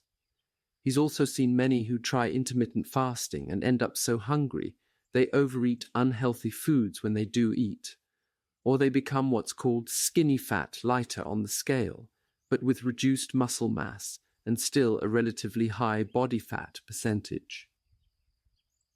Attia's advice isn't that fasting is inherently bad, it's that you need to be strategic. If you enjoy a 16-hour fast, 8-hour eating window lifestyle and it works for you, great. But make sure you're still getting enough protein and nutrients in your meals. If you find that fasting leaves you too tired to exercise or recover properly, that's a problem because exercise is more important. Some people, especially younger or very active individuals, may actually do worse with strict fasting if it impedes their ability to fuel and build muscle. Regarding multi-day fasts, Attia has personally done 3-day water fasts and notes they definitely result in short-term changes. Ketone production, maybe a sense of mental clarity or reset. There is intriguing research around periodic longer fasts or fasting mimicking diets, potentially helping with cellular rejuvenation or even chemosensitivity in cancer patients. But these are still being studied, and they're not necessary for everyone. If someone wants to try a 3-day fast for autophagy or longevity reasons, Attia would say it's okay as an experiment, assuming they're otherwise healthy, but he doesn't mandate it. Perhaps doing it a few times a year could be fine. The main takeaway is, don't let fasting compromise your overall nutrition or ability to stay active. If you try a fasting approach, periodically check in. Are you maintaining strength? Is your energy good? Are labs like ferritin or thyroid showing any issues from low intake? If prolonged fasting periods are making it hard to maintain muscle mass or causing other issues, reconsider. As you can see, Attia's nutritional recommendations don't fit neatly into a one-word diet label. They require thinking and personalizing. But he does offer some clear practical conclusions. Avoid the standard American diet, with its sugary drinks, processed snacks, and excessive calories. The further you can move away from that pattern toward whole, real foods, the better. Excess calories are a major enemy. If you are overweight or steadily gaining fat, find a sustainable way to consume fewer calories, whether that's through portion control, cutting out snacking, choosing more filling, lower-calorie foods, intermittent fasting, any approach that you can stick with. If you need to lose weight for health, doing so will likely improve your longevity prospects significantly. Keep blood sugar stable and low on average. Avoid or limit foods that send your blood sugar on roller coaster rides. Consider using a CGM for a while to educate yourself on what spikes you. Aim to keep your fasting or average glucose in a low healthy range. Attia likes approximately 9100 mg/dL or lower on average, and minimize big spikes. Consistently high or wildly fluctuating blood sugar accelerates aging and disease risk. Prioritize protein intake. It helps you maintain muscle, especially during weight loss or aging. A good target is around 1 gram of protein per pound of your goal body weight per day from high-quality sources. Most people feel and perform better when they increase protein within reason. Favor whole, unprocessed foods. Build your diet around vegetables, fruits, in moderation relative to your sugar tolerance, nuts, seeds, legumes, lean meats, fish, eggs, and dairy if tolerated. These typically have high nutrient density and fiber, which is good for your gut and metabolism. Try to cook more at home where you control ingredients. Stay hydrated, and if you're on a low carb or sweating a lot, ensure adequate electrolytes, sodium, potassium, magnesium, because low carb diets can flush out sodium and cause electrolyte imbalances initially. Moderate alcohol or avoid it. Alcohol is basically empty calories plus a toxin your liver has to clear. It can also wreck sleep. Enjoy a drink infrequently and in small quantities if you choose to, but excessive or regular drinking doesn't align with longevity. Don't obsess over perfection. Attia acknowledges that beyond the basics, fine-tuning diet yields smaller returns. So get the big things right: calories, protein, cutting junk, managing carbs for metabolic health. And don't stress if your diet isn't perfect by someone's standard. It's better to have a 90% great diet you enjoy than a 100% theoretically perfect diet you hate. Attia finds that while good nutrition absolutely improves health span, you'll feel better, perform better, reduce disease risk, it's harder to demonstrate that it extends maximum lifespan the way exercise does. He even says, somewhat provocatively, bad nutrition can hurt us more than good nutrition can help us. By that, he means a terrible diet can certainly harm you, cause obesity, diabetes, etc. But there's likely a plateau of benefit once you're eating a reasonably healthy diet. Making it even more pristine probably has modest returns, so he discourages extreme or obsessive behavior around food. Consistency and enjoyment matter. In summary, Attia's nutritional advice comes down to this: eat in a way that keeps you lean, strong, and metabolically healthy, and that you can maintain for life. Don't fall for miracle diets or needless deprivation. Optimize what you eat to the extent it meaningfully improves your health, and then get on with living. With nutrition covered, Attia moves to a domain that is frequently undervalued in our modern hustle culture world, yet is absolutely critical for longevity: sleep. In fact, he titled the sleep chapter "The Best Medicine for Your Brain," hinting at how vital he considers it. Sleep, embracing the best medicine for your brain. Good sleep is like a performance-enhancing drug, Attia writes. Yet many of us treat sleep as a luxury or an inconvenience, something we can cut back on to get more done or sacrifice when life gets busy. Attia confesses that earlier in his life, he was guilty of that mindset. During his surgical residency and even later, he would routinely shortchange sleep to squeeze more hours into the day, priding himself on functioning with minimal rest. Over time, he learned the hard way that chronic sleep deprivation exacts a heavy toll on both mind and body. Now he regards prioritizing sleep as one of the smartest, healthiest decisions one can make for longevity. Why is sleep so important? The list is long. Sleep is when the body repairs tissues, the brain consolidates memories and clears out waste products, and hormones reset. From a longevity perspective, poor sleep is linked to increased risks of obesity, type 2 diabetes, high blood pressure, heart disease, stroke, certain cancers, dementia, depression, anxiety, and even reduced immune function. Ever notice you're more likely to catch a cold when run down from lack of sleep? Conversely, consistently good sleep improves mood, cognitive function, productivity, and overall physiological resilience. It's practically a cheat code for health. Attia cites evidence that lack of sleep can reduce your physical performance. Endurance, strength, and coordination all drop when you're sleep deprived. He notes measurable drops in VO2 max and 1 rep max strength with poor sleep. Recovery from workouts also suffers. Increase insulin resistance. Even 1 week of getting, say, 5-6 hours per night can make you significantly less insulin sensitive. In other words, your blood sugar runs higher and your risk of weight gain and diabetes rises if that pattern continues. Harm your cardiovascular health. People who habitually sleep less than 6 hours have higher rates of heart disease and stroke. One study he mentions found 20% higher risk of coronary heart disease in short sleepers. Impair cognitive function and increase dementia risk. Chronic insufficient sleep is strongly linked to memory issues and a higher chance of developing Alzheimer's.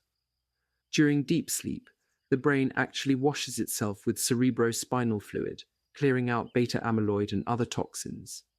Without enough sleep, these waste products can accumulate, worsen your appearance and physical aging. This might sound trivial, but its real poor sleepers tend to have more skin aging, wrinkles, and just that sallow, tired look. We've all seen how one bad night can make someone look 5 years older the next day. Over time, lack of sleep accelerates signs of aging. In short, poor sleep ages you and decreases your health span and likely lifespan. Good sleep, on the other hand, is a powerful restorative tonic. It's during deep sleep that growth hormone is released to repair muscles, the immune system gets a boost, and the brain resets for another day. Attia calls sleep the best medicine for your brain because of how crucial it is for cognitive health, but he emphasizes it's medicine for the whole body. He wants us to take sleep as seriously as we'd take a prescription drug that promised to cut our risk of major diseases by significant percentages, because that's really what adequate sleep does. So how do we get better sleep? Attia offers a bunch of tactical tips to create an environment and routine conducive to quality sleep. The key point: you can't force sleep, but you can set the stage for sleep to naturally happen. Here are the elements he suggests focusing on. Give yourself enough time for sleep. This sounds obvious, but step 1 is making room in your schedule for 8 hours of sleep opportunity. If you know you have to wake up at 6:30 a.m., you should be in bed by around 10:30 p.m. to have a shot at 8 hours. Many adults try to cram life into too few hours and end up consistently only getting 5-6 hours of sleep. Simply deciding that sleep is a priority and organizing your life accordingly is huge. Attia himself tries to get at least 7-8 hours. He also recommends keeping a consistent wake-up time even on weekends, because our internal clock likes regularity. Sleeping in very late on weekends can actually jet lag you at the start of each week. Make your bedroom pitch dark. Light is the enemy of sleep. Our brains evolved to sleep in the dark nighttime. Light, especially the blue-rich light of morning, tells our brain to wake up by suppressing melatonin. So you want your sleeping environment to be as dark as possible. That means blackout curtains if outside light comes in, removing or covering any tiny LEDs from electronics, the little clock light on the cable box, the glowing alarm clock digits. Those seem minor but can be enough to disturb your sleep hormones. If you get up at night to use the bathroom, avoid turning on a bright light. Use a low nightlight or navigate in the dark if safe. Also, if you do happen to wake up and roll over, resist the urge to check your phone or clock. Knowing it's 3:30 a.m. and I have to be up at 7 triggers anxiety and wakefulness. Some people even turn their clock away so they're not tempted to peek. Avoid screens and bright lights before bed. This is a big one in modern life. Our phones, tablets, computers, and TVs emit a lot of blue light, which effectively shouts daytime at our brain. Plus, whatever content we're consuming might be mentally stimulating or stressful. Work emails, news feeds, intense movies, etc. Attia recommends having a cutoff for screens at least an hour, preferably 2, before your target bedtime. In that wind-down period, do something calming and non-screeny. Read a paper book or e-reader with a warm light. Listen to relaxing music or an audiobook. Do some gentle stretching or foam rolling. Take a warm bath. Chat quietly with family, etc. If you must use a device, turn down its brightness and use a blue light filter or wear blue blocker glasses. Many devices now have night modes that shift the display to warmer tones at night. Turn those on. But ideally, try to let the last part of your evening be screen-free. Keep your bedroom cool. A comfortably cool room makes for better sleep.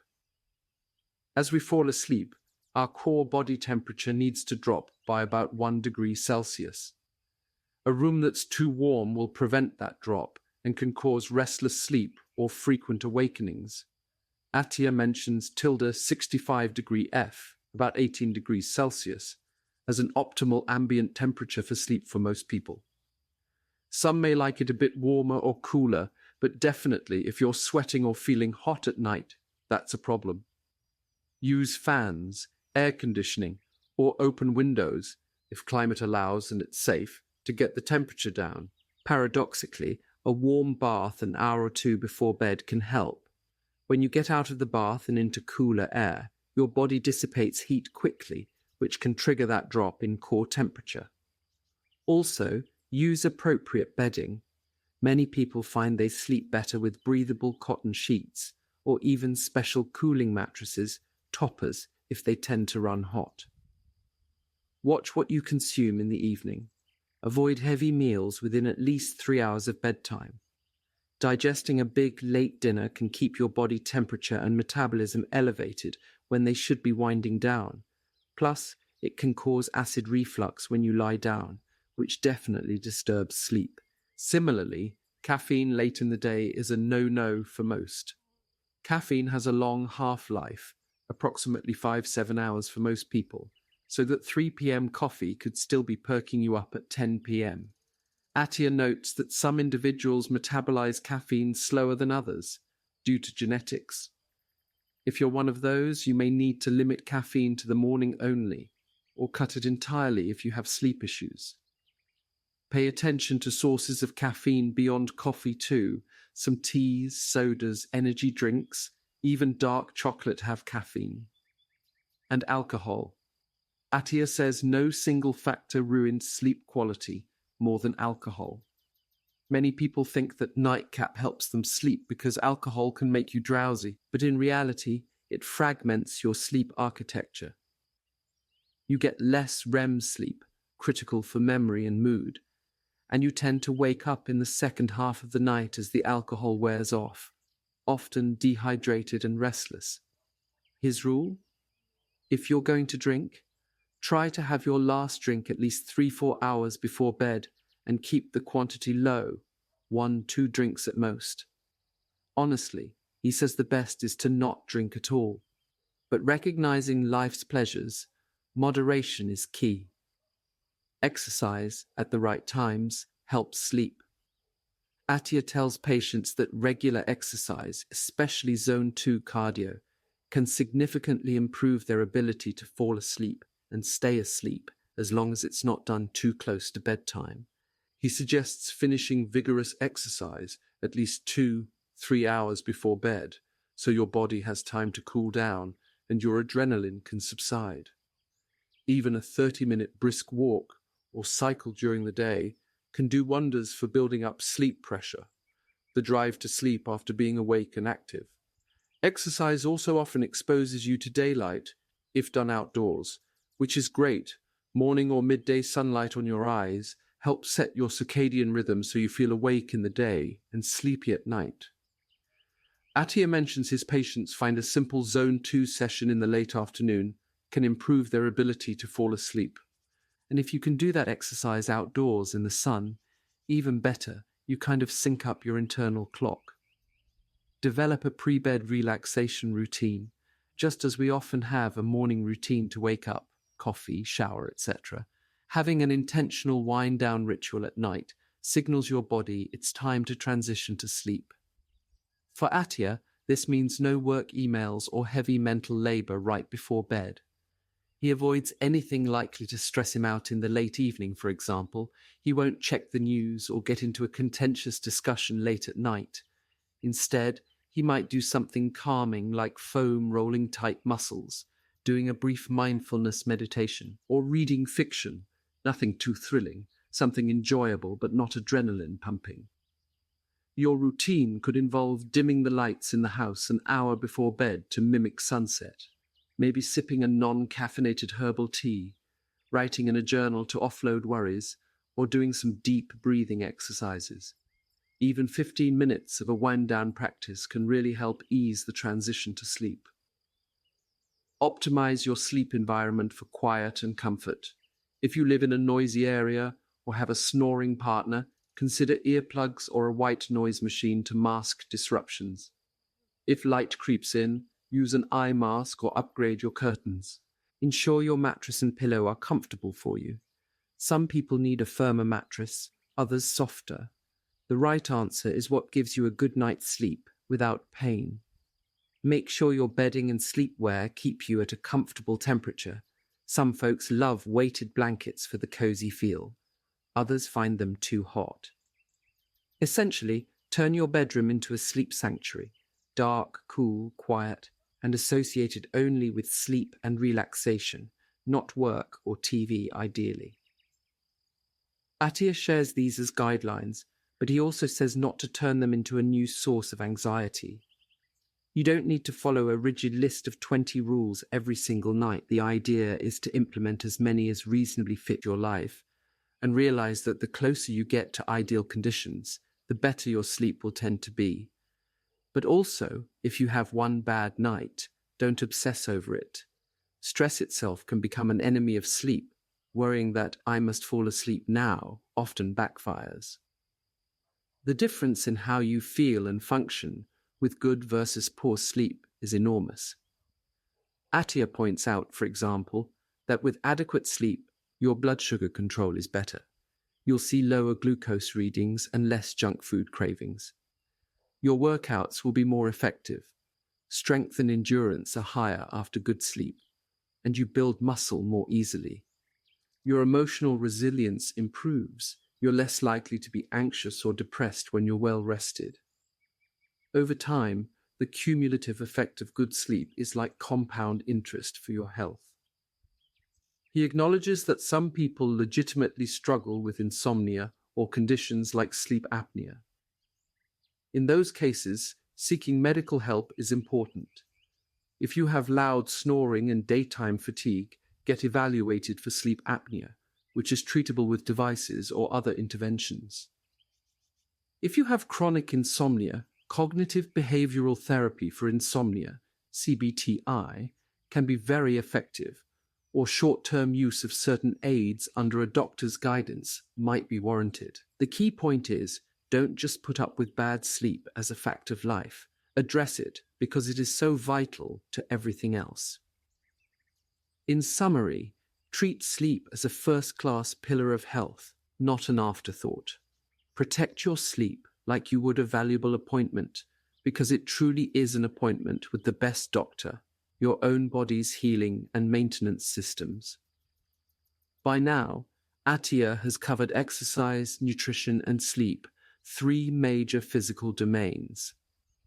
The next domain he tackles might surprise some readers, but is equally crucial: emotional health. After all, what's the point of living to 100 if you're miserable? And beyond that, we're learning more and more that emotional well-being, or lack thereof, has real physiological impacts. Chronic stress, depression, and loneliness can be as harmful as poor diet or lack of exercise. Attia dives into this personal and important topic because he's experienced firsthand how ignoring emotional health can wreak havoc and how nurturing it can save your life. Emotional health, the high price of ignoring your mental well-being. Why would you want to live longer if you're miserable? That poignant question, posed by therapist and author Esther Perel, sets the stage for this chapter. Longevity isn't just about adding years to your life, but life to your years. Emotional health is not a touchy-feely afterthought. It's as imperative as managing your blood pressure or weight.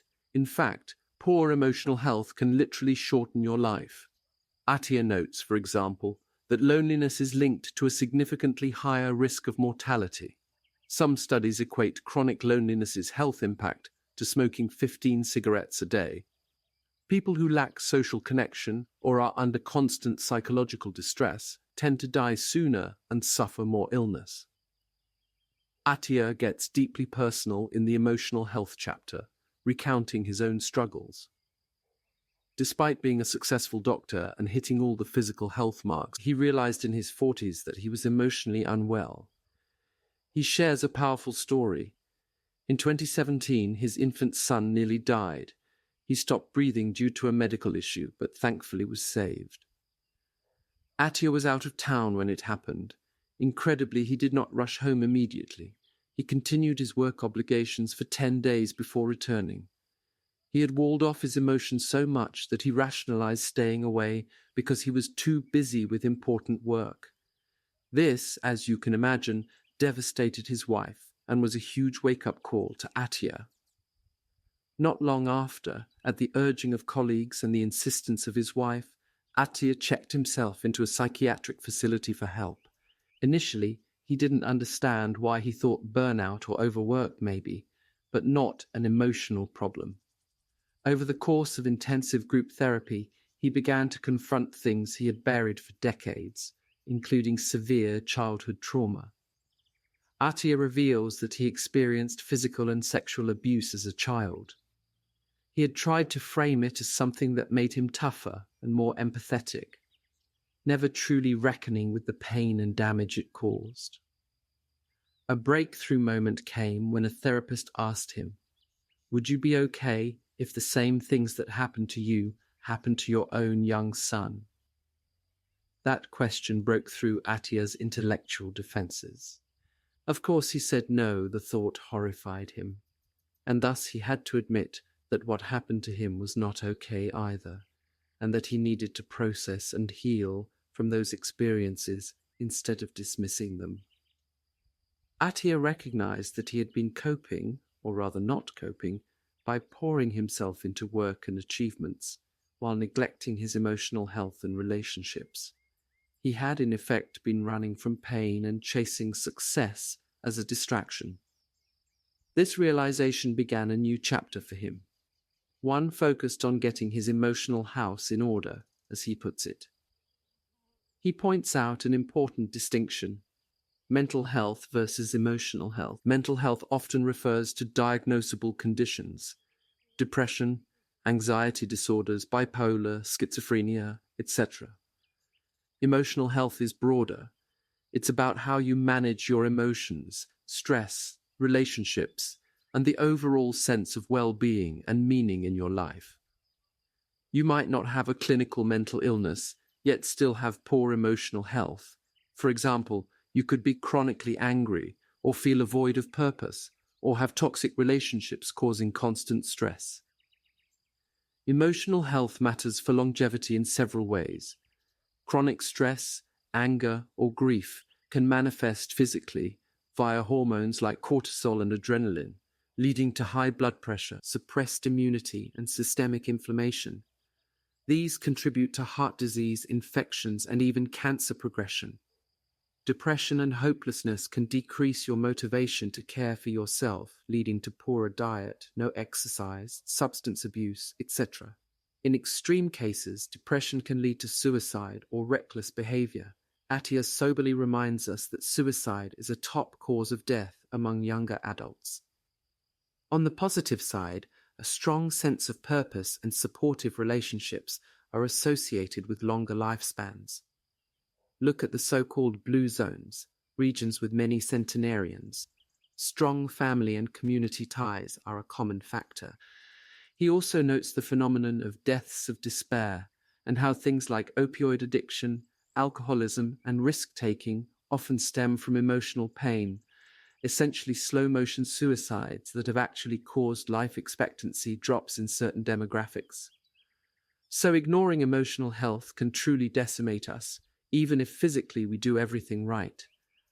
Attia even suggests emotional health may be the most important component of Healthspan, because without some degree of happiness and connection, longevity loses its meaning.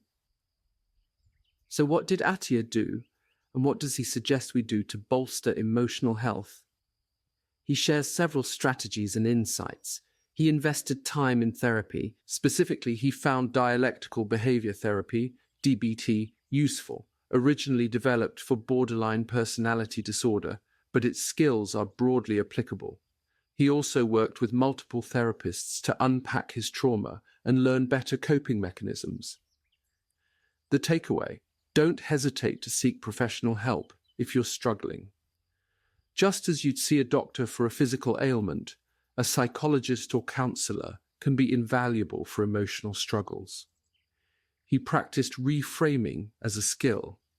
Reframing means consciously looking at situations from a different perspective. For example, if someone cuts you off in traffic, instead of fuming, "that jerk," you might reframe and think, maybe they're having an emergency or just made an honest mistake. In relationships, reframing might mean trying to see an argument from the other person's point of view. Attia admits he used to get very impatient and angry over trivial things. Reframing helped him cultivate empathy and reduce his automatic negative reactions. He learned to manage his inner dialogue, self-talk. Many of us are our own worst critics. Attia practiced noticing when he was mentally berating himself and then adjusting that self-talk to be kinder, essentially treating himself with the same compassion he'd offer a friend. For example, if he fell short on something and his mind went, "You failed, you're not good enough," he learned to counter with, "I did my best. I can learn and do better next time," akin to the encouragement he'd give someone he cared about. A concept from DBT that helped him is opposite action. This means when you feel like doing a negative or unhelpful thing, you deliberately do the opposite. If he felt like isolating himself because of a low mood, he'd force himself to call a friend or go outside among people, and often that opposite action improved his mood. If he felt an urge to yell when frustrated, he'd instead speak gently or take a time out. It's a way of breaking destructive patterns by essentially hacking your behavior first, which can then shift your emotional state. Mindfulness meditation and breathing techniques became tools in his arsenal.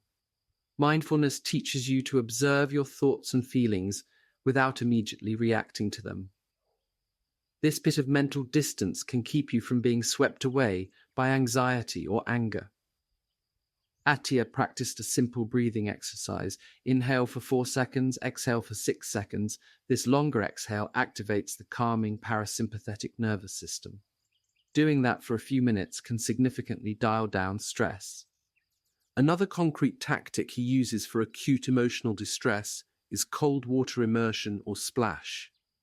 If he finds himself spiraling into anger or anxiety, sometimes splashing cold water on his face or even taking a quick cold shower resets his system. Cold exposure triggers the dive reflex, slowing heart rate and often cutting through the intensity of panic or anger. Attia emphasizes that dealing with emotional health is not quick or one time. It's like physical fitness, you have to keep at it. He instituted regular therapy check-ins. He still regularly meets with a therapist, and he also personally monitors his emotional state, asking questions like, How am I feeling overall? Am I overly stressed or unhappy about something? How have I been sleeping? Poor sleep can be a sign of emotional strain. Am I in conflict with anyone that I need to resolve? This kind of routine check helps catch issues early. Importantly, Attia recognized the value of relationships and connection. He says at one point that he realized having great blood work and a fit body means little if you're emotionally isolated or your family life is in shambles. He actively worked on improving his marriage, for example, by communicating more openly and making time for it, and being more present with his kids, not letting work constantly intrude on family moments. He also leaned on close friends and even built new friendships by being more open about his struggles, something he wouldn't have done in the past due to pride or fear. By prioritizing time with loved ones and genuine connection, he found his life satisfaction soared, and interestingly, that often makes maintaining the other pillars, exercise, etc., easier because you have a reason to stay healthy and someone to keep you accountable or join you.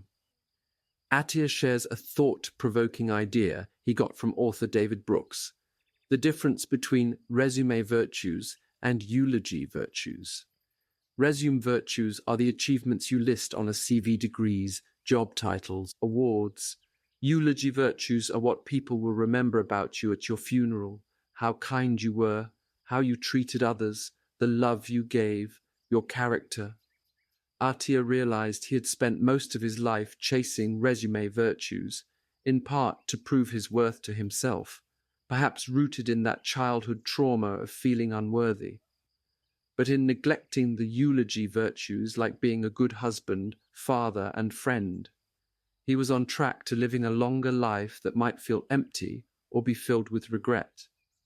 This realization profoundly shook him and altered his priorities.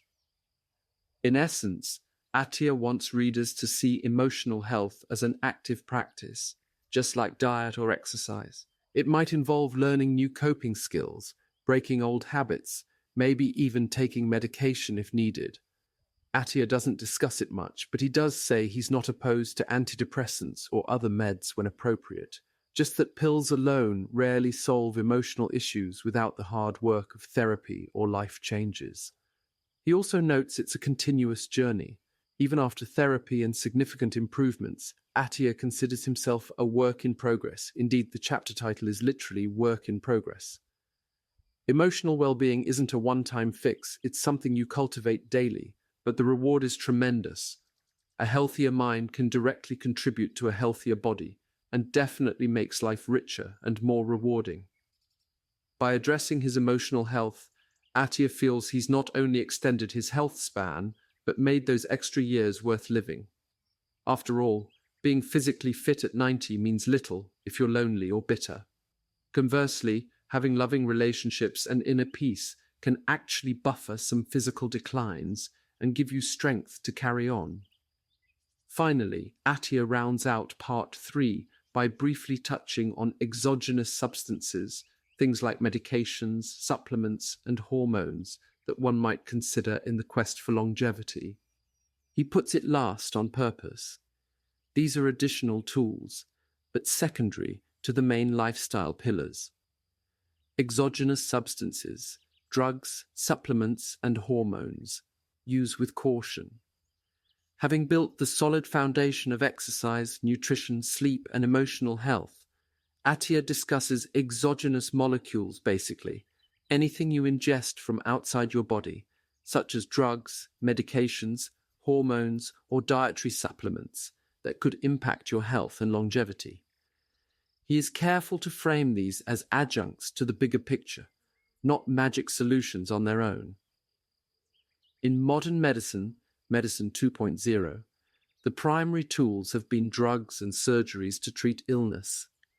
In Medicine 3.0, Attia's preventive model, lifestyle is the star, but medications and supplements still have a role, just a more nuanced one. He breaks this down into a few categories. Medications for disease prevention or risk management. This includes things like cholesterol-lowering drugs, for example, statins, or newer PCSK9 inhibitors. Attia is very pro using these if needed. For example, if someone has a high ApoB, bad cholesterol particles, that diet and exercise haven't lowered enough, he strongly considers statins or other therapies. The reason, a high lifetime burden of ApoB, LDL, is a key cause of atherosclerosis, heart disease, strokes. He sometimes says, you can't outrun a high ApoB, meaning exercise and diet help, but some people have genetic cholesterol issues or very high risk, and medications save lives in those cases. Blood pressure medications.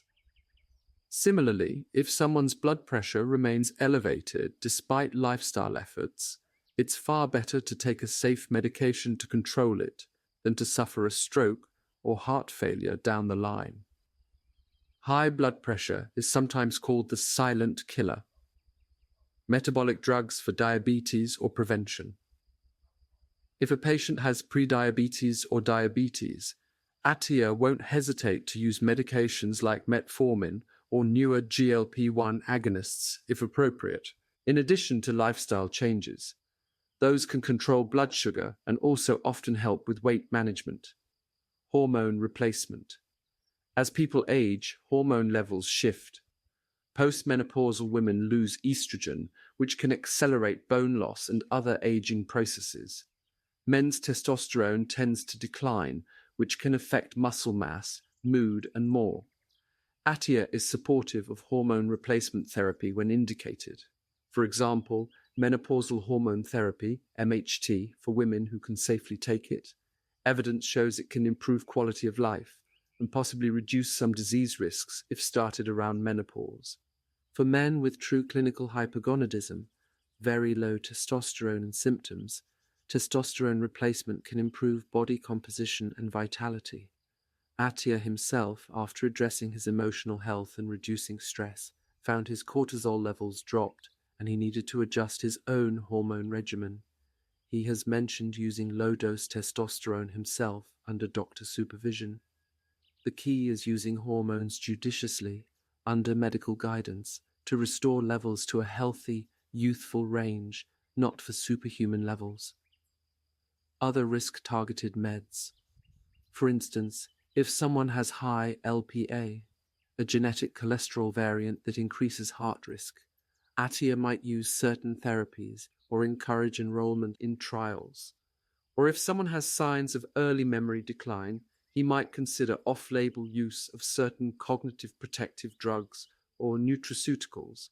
Though evidence is scant, it's a case-by-case judgment. The guiding principle is, use medications to aggressively manage risk factors that lifestyle can't fully control. Medicine 3.0 isn't no medicine, it's proactive medicine. For example, Attia often says if your 10-year risk of a heart attack is, say, 20%, why wait until you maybe have one? Instead, get your ApoB down now, via diet and likely medication, to drive that risk way down before you ever have symptoms. So rather than viewing drugs as a failure of lifestyle, Attia views them as important tools when used wisely, often in a preventive manner. It's about assessing your personal risk via advanced lab tests, scans, family history, and then being clear-eyed and aggressive about mitigating that risk. If that means a pill or injection along with your broccoli and push-ups, so be it. The goal is to prevent disease, not adhere to a no-drugs purity ideology. Supplements and longevity drugs that healthy people might take to slow aging. This is the realm of things like metformin, rapamycin, NAD boosters, antioxidants, and other compounds that get talked about in longevity circles. Metformin. This is an old diabetes drug that, interestingly, has been associated with longevity in some observational studies. Diabetics on metformin have sometimes been observed to live longer than even non-diabetics, though that could be confounded by other factors. Metformin works by improving insulin sensitivity and activating certain cellular stress pathways like AMPK. that overlap with some caloric restriction effects. The Big Tame trial targeting aging with metformin is underway to see if metformin can delay multiple age-related diseases in non-diabetic older adults. Attia thinks metformin is intriguing. He even took it himself for a period, but he also notes some caution.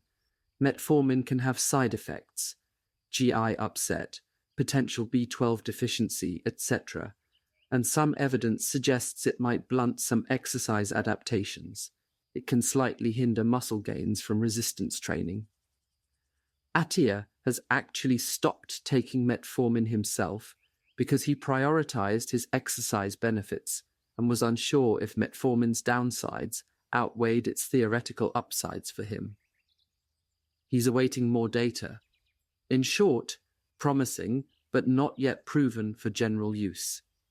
He wouldn't tell every 50-year-old to start metformin until trials like TAME show clear benefit. But if someone is pre-diabetic or already diabetic, metformin is a great medication. Rapamycin. Now this one is quite the buzzword in longevity. Rapamycin is an immunosuppressant drug used for organ transplant patients, but in low doses in animal studies it extends lifespan significantly. The famous ITP trial in mice showed rapamycin lengthened life even when started late in life. It works by inhibiting mTOR, a cellular growth pathway, thereby mimicking caloric restrictions effect in some ways, pushing cells into clean-up maintenance mode. Many longevity enthusiasts are excited about rapamycin as possibly the first true anti-aging drug. Attia shares that excitement cautiously. He has even experimented with rapamycin himself and with some patients off-label. He typically would dose it intermittently, like once a week or once every 2 weeks at a low dose, to try to get benefits while minimizing side effects, which can include mouth ulcers, high triglycerides, or impaired wound healing. He anecdotally found cyclic dosing was tolerated. However, he's clear. We don't yet have human trials proving rapamycin will extend human life or health span. Those trials are starting. For example, a trial in middle-aged dogs is underway, and some short-term human studies looking at immune function or other markers. Attia's approach is interested but cautious. For some in the highest risk categories, say someone with early cognitive impairment or high cancer risk, an argument could be made to try rapamycin off-label. But for the average person, we need more data. Attia implies that rapamycin might become more mainstream in the late 2020s if results are positive, but until then, it's not something he universally recommends. He also notes rapamycin is tricky too much or too frequent, could have downsides like immune suppression or metabolic issues. NAD boosters, NR, NMN. These supplements, nicotinamide riboside and nicotinamide mononucleotide, aim to raise NAD+ levels in cells which decline with age. NAD+ is involved in metabolic processes and DNA repair through sirtuins, etc. Some mouse studies suggested benefits of boosting NAD and they became popular supplements. Attia's stance, they're low risk, but we don't have evidence in humans that they extend life or health span. He's not particularly convinced they do much, but he's not against someone trying them. Just go in with eyes open that it might be expensive urine. As of now, no hard outcomes in people. Antioxidants. Interestingly, Attia warns against loading up on generic antioxidant supplements like high-dose vitamin E, beta-carotene, etc. Some trials have shown high doses of antioxidants actually increase mortality or cancer risk, possibly because they interfere with the body's natural stress signals, a little oxidative stress from exercise, and such is actually beneficial, and overdosing antioxidants can blunt those beneficial adaptations. So he doesn't recommend routine high-dose antioxidant supplementation for longevity. Better to get antioxidants naturally from a diet rich in fruits and veggies, which come packaged with fiber and dozens of beneficial phytochemicals. Vitamin D and omega-3. These are basic supplements Attia often does recommend if needed.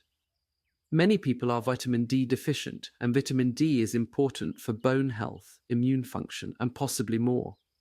Getting blood levels up to a good range, often via a daily D3 supplement, is beneficial and low risk. Omega-3, fish oil, he recommends if you don't eat enough oily fish. As mentioned, he aims for an omega-3 index above 8%. These aren't exotic longevity elixirs, but part of good nutrition. Other supplements. Attia tends to focus on measurable needs. For example, if a patient's blood work shows low magnesium or suboptimal folate or something, he'll correct that with supplements. But he's not into massive supplement stacks for longevity without evidence. There are hundreds of products marketed: resveratrol, curcumin, metformin analogues, peptides, etc. And he takes a cautious approach. Some might pan out, but as of now, none are proven to extend life in humans. In essence, Attia's advice on supplements is target deficiencies or specific risks, but don't throw the kitchen sink of pills at yourself expecting a miracle. Get your nutrients to optimal levels, especially vitamin D, omega-3, B vitamins if needed, etc. But beyond that, the longevity impact of most supplements is unproven. Substances to avoid or minimize. Just as there are potentially beneficial exogenous substances, there are clearly harmful ones. Tobacco smoke is a big no. It dramatically increases cancer, heart disease, lung disease. Avoid at all costs. If you smoke, quitting is the single best thing you can do for longevity. Excessive alcohol, we covered its detrimental, moderate or eliminate. Illicit drugs, opioid misuse. Obviously, these can be acutely dangerous, overdose accidents, and chronically damaging. The opioid epidemic has literally caused life expectancy to drop in parts of the US. If you struggle with substance abuse, seeking treatment is crucial not just for quality of life, but actual survival. Excessive junk food, while not a drug in the traditional sense, highly processed, hyperpalatable foods act on the brain's reward pathways. Some people get into an addictive relationship with sugary or junk foods. Recognize if that's you and treat it seriously. Some approaches akin to addiction therapy can help break binge eating, for instance. Attia interestingly mentions earlier in the book that not all self-harm is obvious. Some people slowly kill themselves with poor choices. He references people waiting to die via neglect or substance use. So in the context of exogenous substances, anything you chronically put in your body that harms it is something to address, whether that's excessive sugar or hard drugs. Attia closes out by reminding us that exogenous interventions should supplement the lifestyle, not replace it. You can't pop a pill to undo lack of exercise or poor diet. But if you have your 4 pillars in place and there's still residual risk, due to genetics or whatnot, then intelligently chosen medications or supplements can further hedge against disease. One useful mental model he provides is thinking of the 5 domains: exercise, nutrition, sleep, emotional health, exogenous molecules, like a hierarchy or pyramid. The lifestyle domains form the broad base. They cover the majority of risk reduction. Exogenous molecules are at the top, still valuable, but a smaller piece that builds on the foundation. At this point, Attia has given us a thorough playbook for how to increase our health span and lifespan. The final piece of part 3 is more philosophical, delivered in the epilogue, where he muses on the meaning of longevity and why we embark on this journey in the first place. Epilogue, the meaning of longevity. After an extensive guide on the science and tactics of living longer, Attia ends with a personal philosophical reflection. He reiterates that longevity, in the end, isn't about a number of years. It's about quality and meaning in those years. He invites us to ask, why do I want to live longer? What will I do with that time? For Attia, the answer revolves around family and purpose. He mentions that he wants to live long enough and well enough to see his children grow into old age, to perhaps meet great-grandchildren. He also genuinely loves learning and contributing to science and medicine, so he has intellectual goals for which he'd like more time. But importantly, after his emotional journey, he realized that accumulating more years means little if those years are not filled with happiness, love, and purpose. He encourages the reader to identify their own why. Maybe it's to travel the world, or to continue a passion or craft you love. Maybe it's to give back to the community, or simply to enjoy more sunrises and moments of beauty. There's no wrong answer, but having that clear why will motivate you through the sometimes hard work of all these tactics. Attia also contemplates legacy. The epilogue is titled The Meaning of Longevity, and in it he touches on what actually makes a life meaningful. It's rarely how much money you made or what titles you held, the resume virtues. It's often the impact you had on others and the experiences you shared, the eulogy virtues. He emphasizes that longevity in a vacuum, just stretching out time, isn't the goal. The goal is to maximize Healthspan, our ability to be active, engaged, and joyful in those later years, and to ensure those later years have meaning. He also points out that a long life in good health can allow you to keep contributing your unique talents to the world. Think of beloved figures who remained active into their 80s or 90s, scientists making discoveries, artists producing great work, grandparents helping raise grandkids. By extending Healthspan, you're not just benefiting yourself, potentially society gains more wisdom and productivity from you as well. In a way, pursuing longevity can be seen as a noble goal of preserving human capital and love for longer. Attia acknowledges chance and fate too.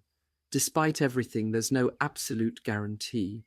Some very healthy people still get cancer in their 50s, or an accident can happen. But his philosophy is that playing the best hand you can with the cards you have dramatically shifts the odds in your favor. It's about controlling what's controllable. If something bad still happens, at least it wasn't because you ignored known risks or didn't try. And if you dodge many of the big killers through your efforts, you gain precious time. He uses a mountaineering metaphor. Think of reaching old age in good shape as a challenging ascent, like climbing Everest. To succeed, you need a strategy, an overall plan, and tactics, the gear and steps. Part 1 of the book set the objective, avoid the 4 horseman diseases. Part 2 laid out the strategy, Medicine 3.0 proactive approach, and Part 3 gave the tactics, the training, the diet, etc. But now, as any climber knows, you also need the will to climb and a reason to get to the summit. Attia is basically saying, here are the tools, but you must bring the determination, fueled by understanding what reaching that summit means to you. In the final pages, Attia strikes an encouraging, empowering tone. He imagines a future where far fewer people suffer the slow declines of chronic disease because they took action decades earlier. He's optimistic that with the knowledge we have now and what's coming from ongoing research, we can dramatically reshape what aging looks like. He invites the reader to join that vision, to be the person who, at 80, is still mentally sharp and physically capable, enjoying life with loved ones. To be the person who potentially lives into their 90s or beyond without the major disabilities that currently often accompany those years. But he also tempers it with the reminder to live now. Longevity should not be an obsession that takes you out of the present. It should enhance the present by keeping you healthy to enjoy it. Throughout the journey, one shouldn't become so fixated on the future that they forget to savor today. Balance, as with everything, is key. Attia closes by summarizing that the meaning of longevity is ultimately about giving yourself the opportunity to have more life, more time to do what matters, with the people who matter, and hopefully to leave the world a little better in the extra years you've gained.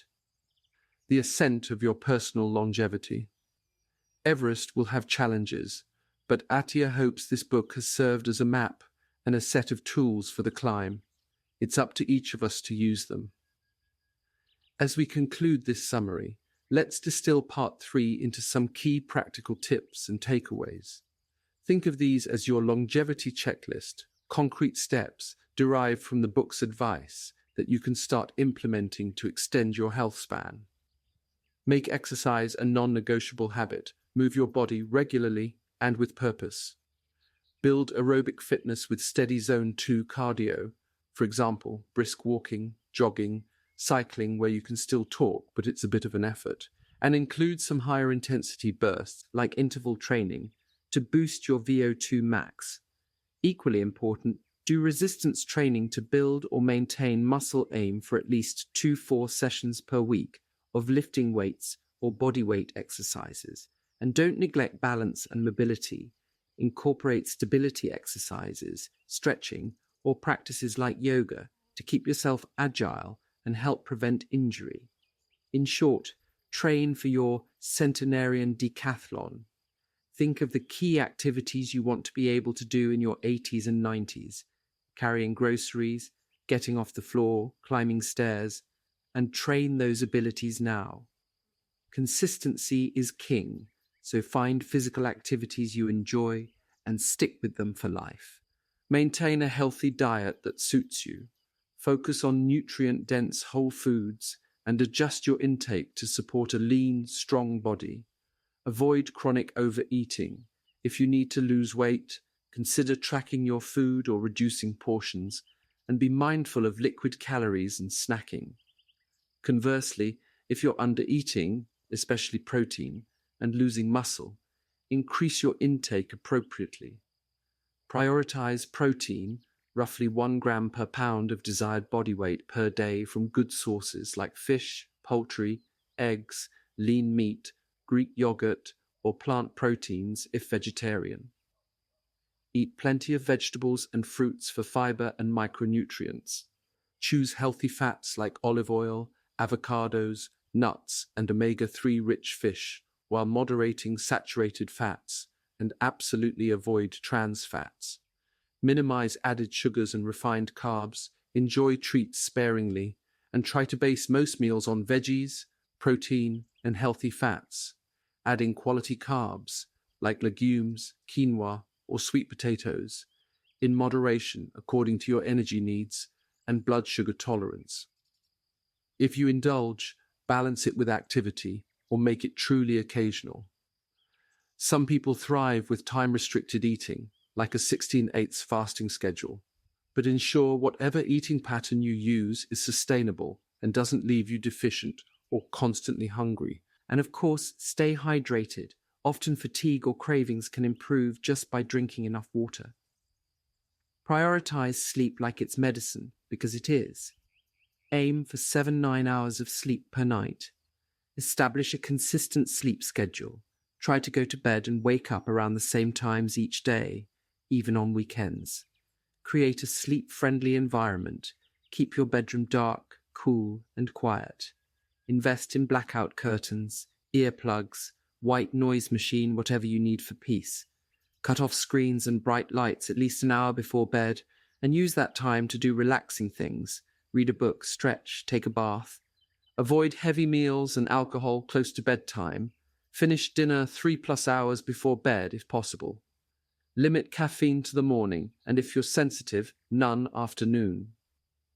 If you have trouble winding down, develop a pre-sleep routine, maybe some light reading, gentle yoga, or deep breathing, or writing down worries in a journal to clear your mind. Treat your sleep as a top priority appointment with yourself, because during those night hours, your body and brain are doing vital repair work that no pill can replicate. Good sleep will make every other aspect of health easier, from controlling your appetite to sticking to exercise. Invest in emotional well-being and relationships. Recognize that mental health is an integral part of longevity. Manage stress, proactively build stress reduction techniques into your life, whether that's a daily meditation practice, prayer, therapy sessions, or simply leisure hobbies that relax you. Practice mindfulness. Try being present through techniques like focusing on your breath or doing a body scan meditation. This can reduce anxiety about past, future, and center you in the now. Cultivate positive relationships. Make time for family and friends, because social connection is a powerful longevity factor. If you feel lonely or isolated, take small steps to reach out, join a club, call a friend, volunteer. Helping others can also boost your mood. Work on communication and empathy in your relationships.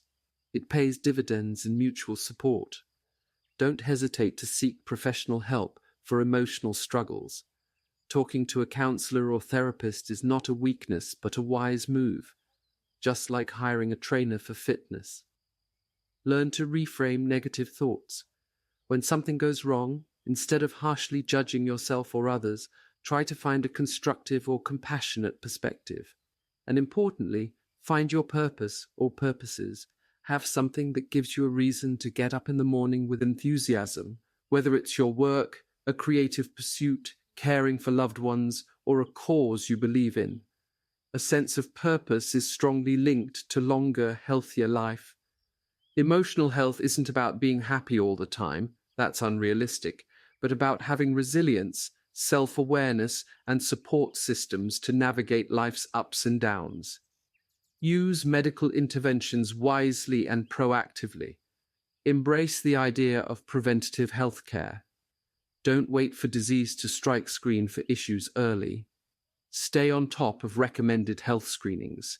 For example, get a colonoscopy around age 45-50, earlier if you have risk factors, and follow up at intervals your doctor suggests. If you're a current or former smoker or have other risk factors, talk to your doctor about scans, like a low-dose CT for lung cancer screening or a coronary calcium scan to gauge heart disease risk. Know your key blood markers. Attia particularly highlights ApoB or LDLP for cardiovascular risk.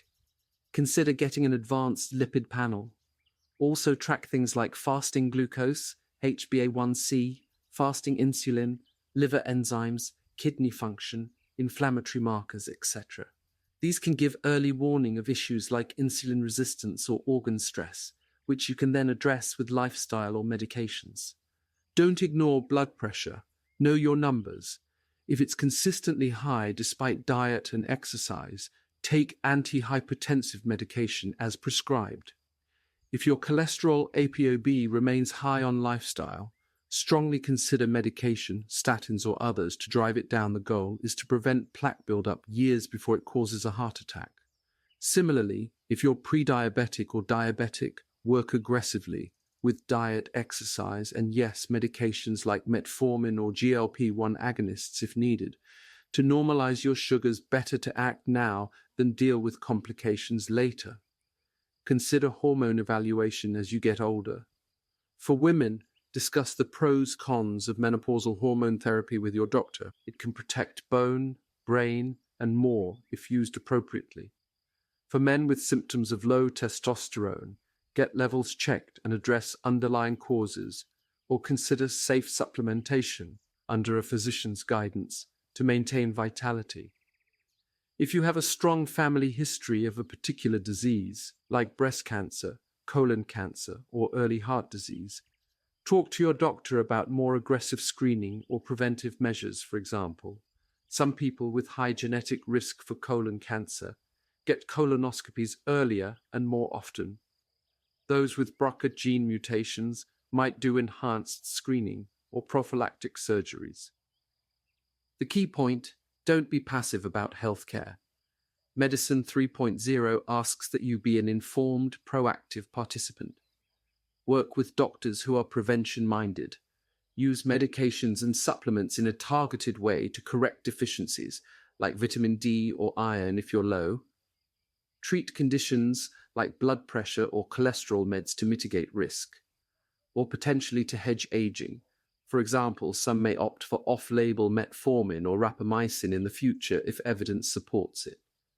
But always remember, these are additions, not replacements, for the lifestyle basics. Stay consistent and adapt as needed. Longevity is a long game. It's about habits maintained over decades. Small daily choices matter more than occasional grand gestures. Aim to be better than yesterday in some way, but also be patient. Progress may be slow, and that's okay. Build routines that make healthy choices automatic. For instance, a morning walk every day, or meal prepping on Sundays so you have nutritious food ready. Use technology or tracking if it helps keep you accountable. Maybe a fitness wearable to ensure you hit activity sleep goals, or a food journal to stay mindful of what you eat.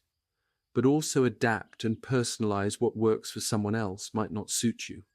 Find physical activities you enjoy so you'll actually do them consistently. Find healthy foods you like and a way of eating that leaves you satisfied. If an approach isn't working, you're miserable or not seeing results, don't be afraid to tweak it. Periodically check in with yourself, and maybe with healthcare professionals, about how your strategy is going, and adjust to life's changes. Our bodies and circumstances evolve with age. Maybe you switch from high-impact running to swimming as you get older, or you adjust calorie intake as your metabolism changes. Consistency beats perfection. It's better to walk 30 minutes every day than to do an intense workout once a month. It's better to mostly eat healthy with occasional treats than to swing between extreme diets and binges. Think of your efforts like investing for retirement. Small regular contributions grow huge with time. And if you slip, which we all do, don't beat yourself up. Just get back on track the next day. The journey is lifelong. Keep your why front and center. Finally, always remember what you're living for. Maybe it's your children or grandchildren. Maybe it's your passion for art. Maybe it's that you want to see the world or complete some grand project. Whatever it is, let that motivate you to care for yourself.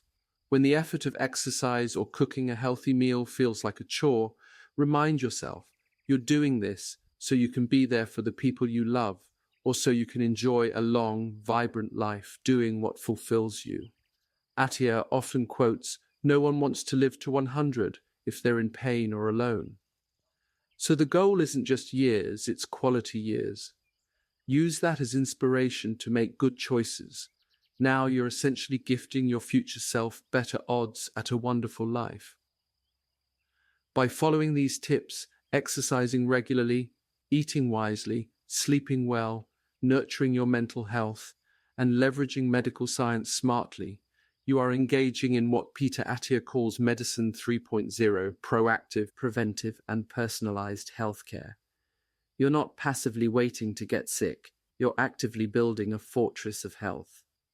In doing so, you increase your chances of not just outliving the average, but truly thriving in those extra years. Picture yourself decades from now, capable, sharp, and surrounded by those you love, still pursuing what matters to you.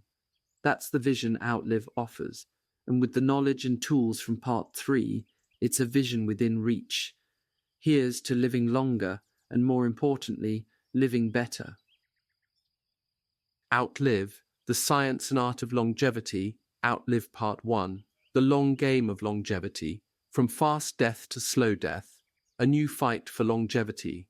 Peter Attia begins Outlive by painting a vivid contrast between what he calls fast death and slow death. In the past, many people's lives were cut short suddenly by infections, accidents, or acute illnesses that struck quickly. These were the fast deaths that medicine largely learned to combat in the 20th century. We developed antibiotics for infections, vaccines for deadly viruses, and advanced emergency care for trauma. As a result, average lifespans climbed dramatically, and many fast killers were pushed to the margins. But this victory came with a new challenge. By avoiding early death, we've made room for the slow, chronic illnesses of aging to become our primary foes. Attia notes that the odds are overwhelming that most of us will die from one of 4 chronic diseases rather than anything sudden or external. These 4 slow killers, heart disease, cancer, neurodegenerative disease, or type 2 diabetes and related metabolic dysfunction are so prevalent in modern life that Attia calls them the four horsemen of our health apocalypse. They are chronic conditions that develop over years or decades, eventually causing the majority of deaths in industrialized societies. In short, if you manage to avoid fast death in early life, these slow-moving horsemen are likely waiting down the road. Attia wants us to recognize this new reality. Living longer has little value if those extra years are dominated by disease and disability. It's not just about lifespan, the number of years we survive, but about health span, the quality of those years and how long we remain vigorous and independent.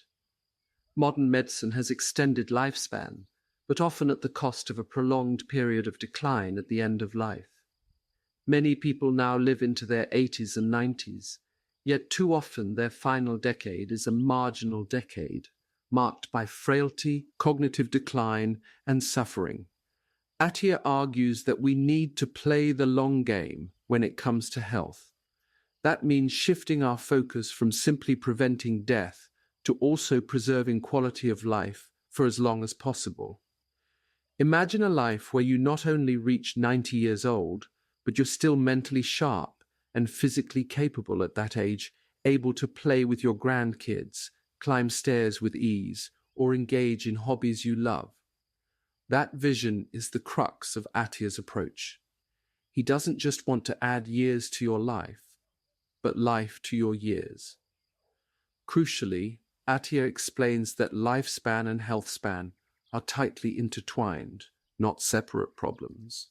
The same four horsemen that will likely determine when we die also determine how healthy we are along the way. For example, cardiovascular disease might not kill someone until age 75, but it can start diminishing their vitality and abilities years before that, with symptoms like fatigue or chest pain. Similarly, a slow-moving condition like type 2 diabetes or early Alzheimer's can erode one's quality of life long before it causes death. The goal, then, is to delay the onset of these chronic diseases or prevent them entirely, so that we stay healthy and active as long as possible. Attia is optimistic that this is achievable. He hopes to convince readers that with enough effort and the right approach, we might extend our lifespan by a decade or more and extend our health span by even longer. In other words, it may be realistic to live, say, 10 extra years beyond the average, and to spend those later years functioning like someone far younger than your chronological age. Imagine being 80 but feeling like you're 60. That's the kind of outcome Attia wants us to strive for. To reach such outcomes, however, we must fundamentally change how we approach health and medicine. Attia observes that traditional medicine has a bad habit of addressing those slow killers far too late, essentially treating these conditions at the wrong end of the timeline after they're already entrenched rather than before they take root. Waiting until a person has advanced heart disease or an early tumor or significant cognitive impairment means we've lost precious years when preventive action could have made a difference. In a sense, modern healthcare has been busy pulling drowning people out of the river downstream, treating sickness after it occurs, instead of going upstream to stop them from falling in the first place. As the old saying goes, which Attia loves to quote, we need to stop just pulling people out of the river. We need to go upstream and find out why they're falling in. This proactive mindset is at the heart of Attia's philosophy. If the four horsemen begin their deadly work quietly decades before they kill, then the time to act is now long before you ever receive a dire diagnosis. Attia underscores this point with a sense of urgency.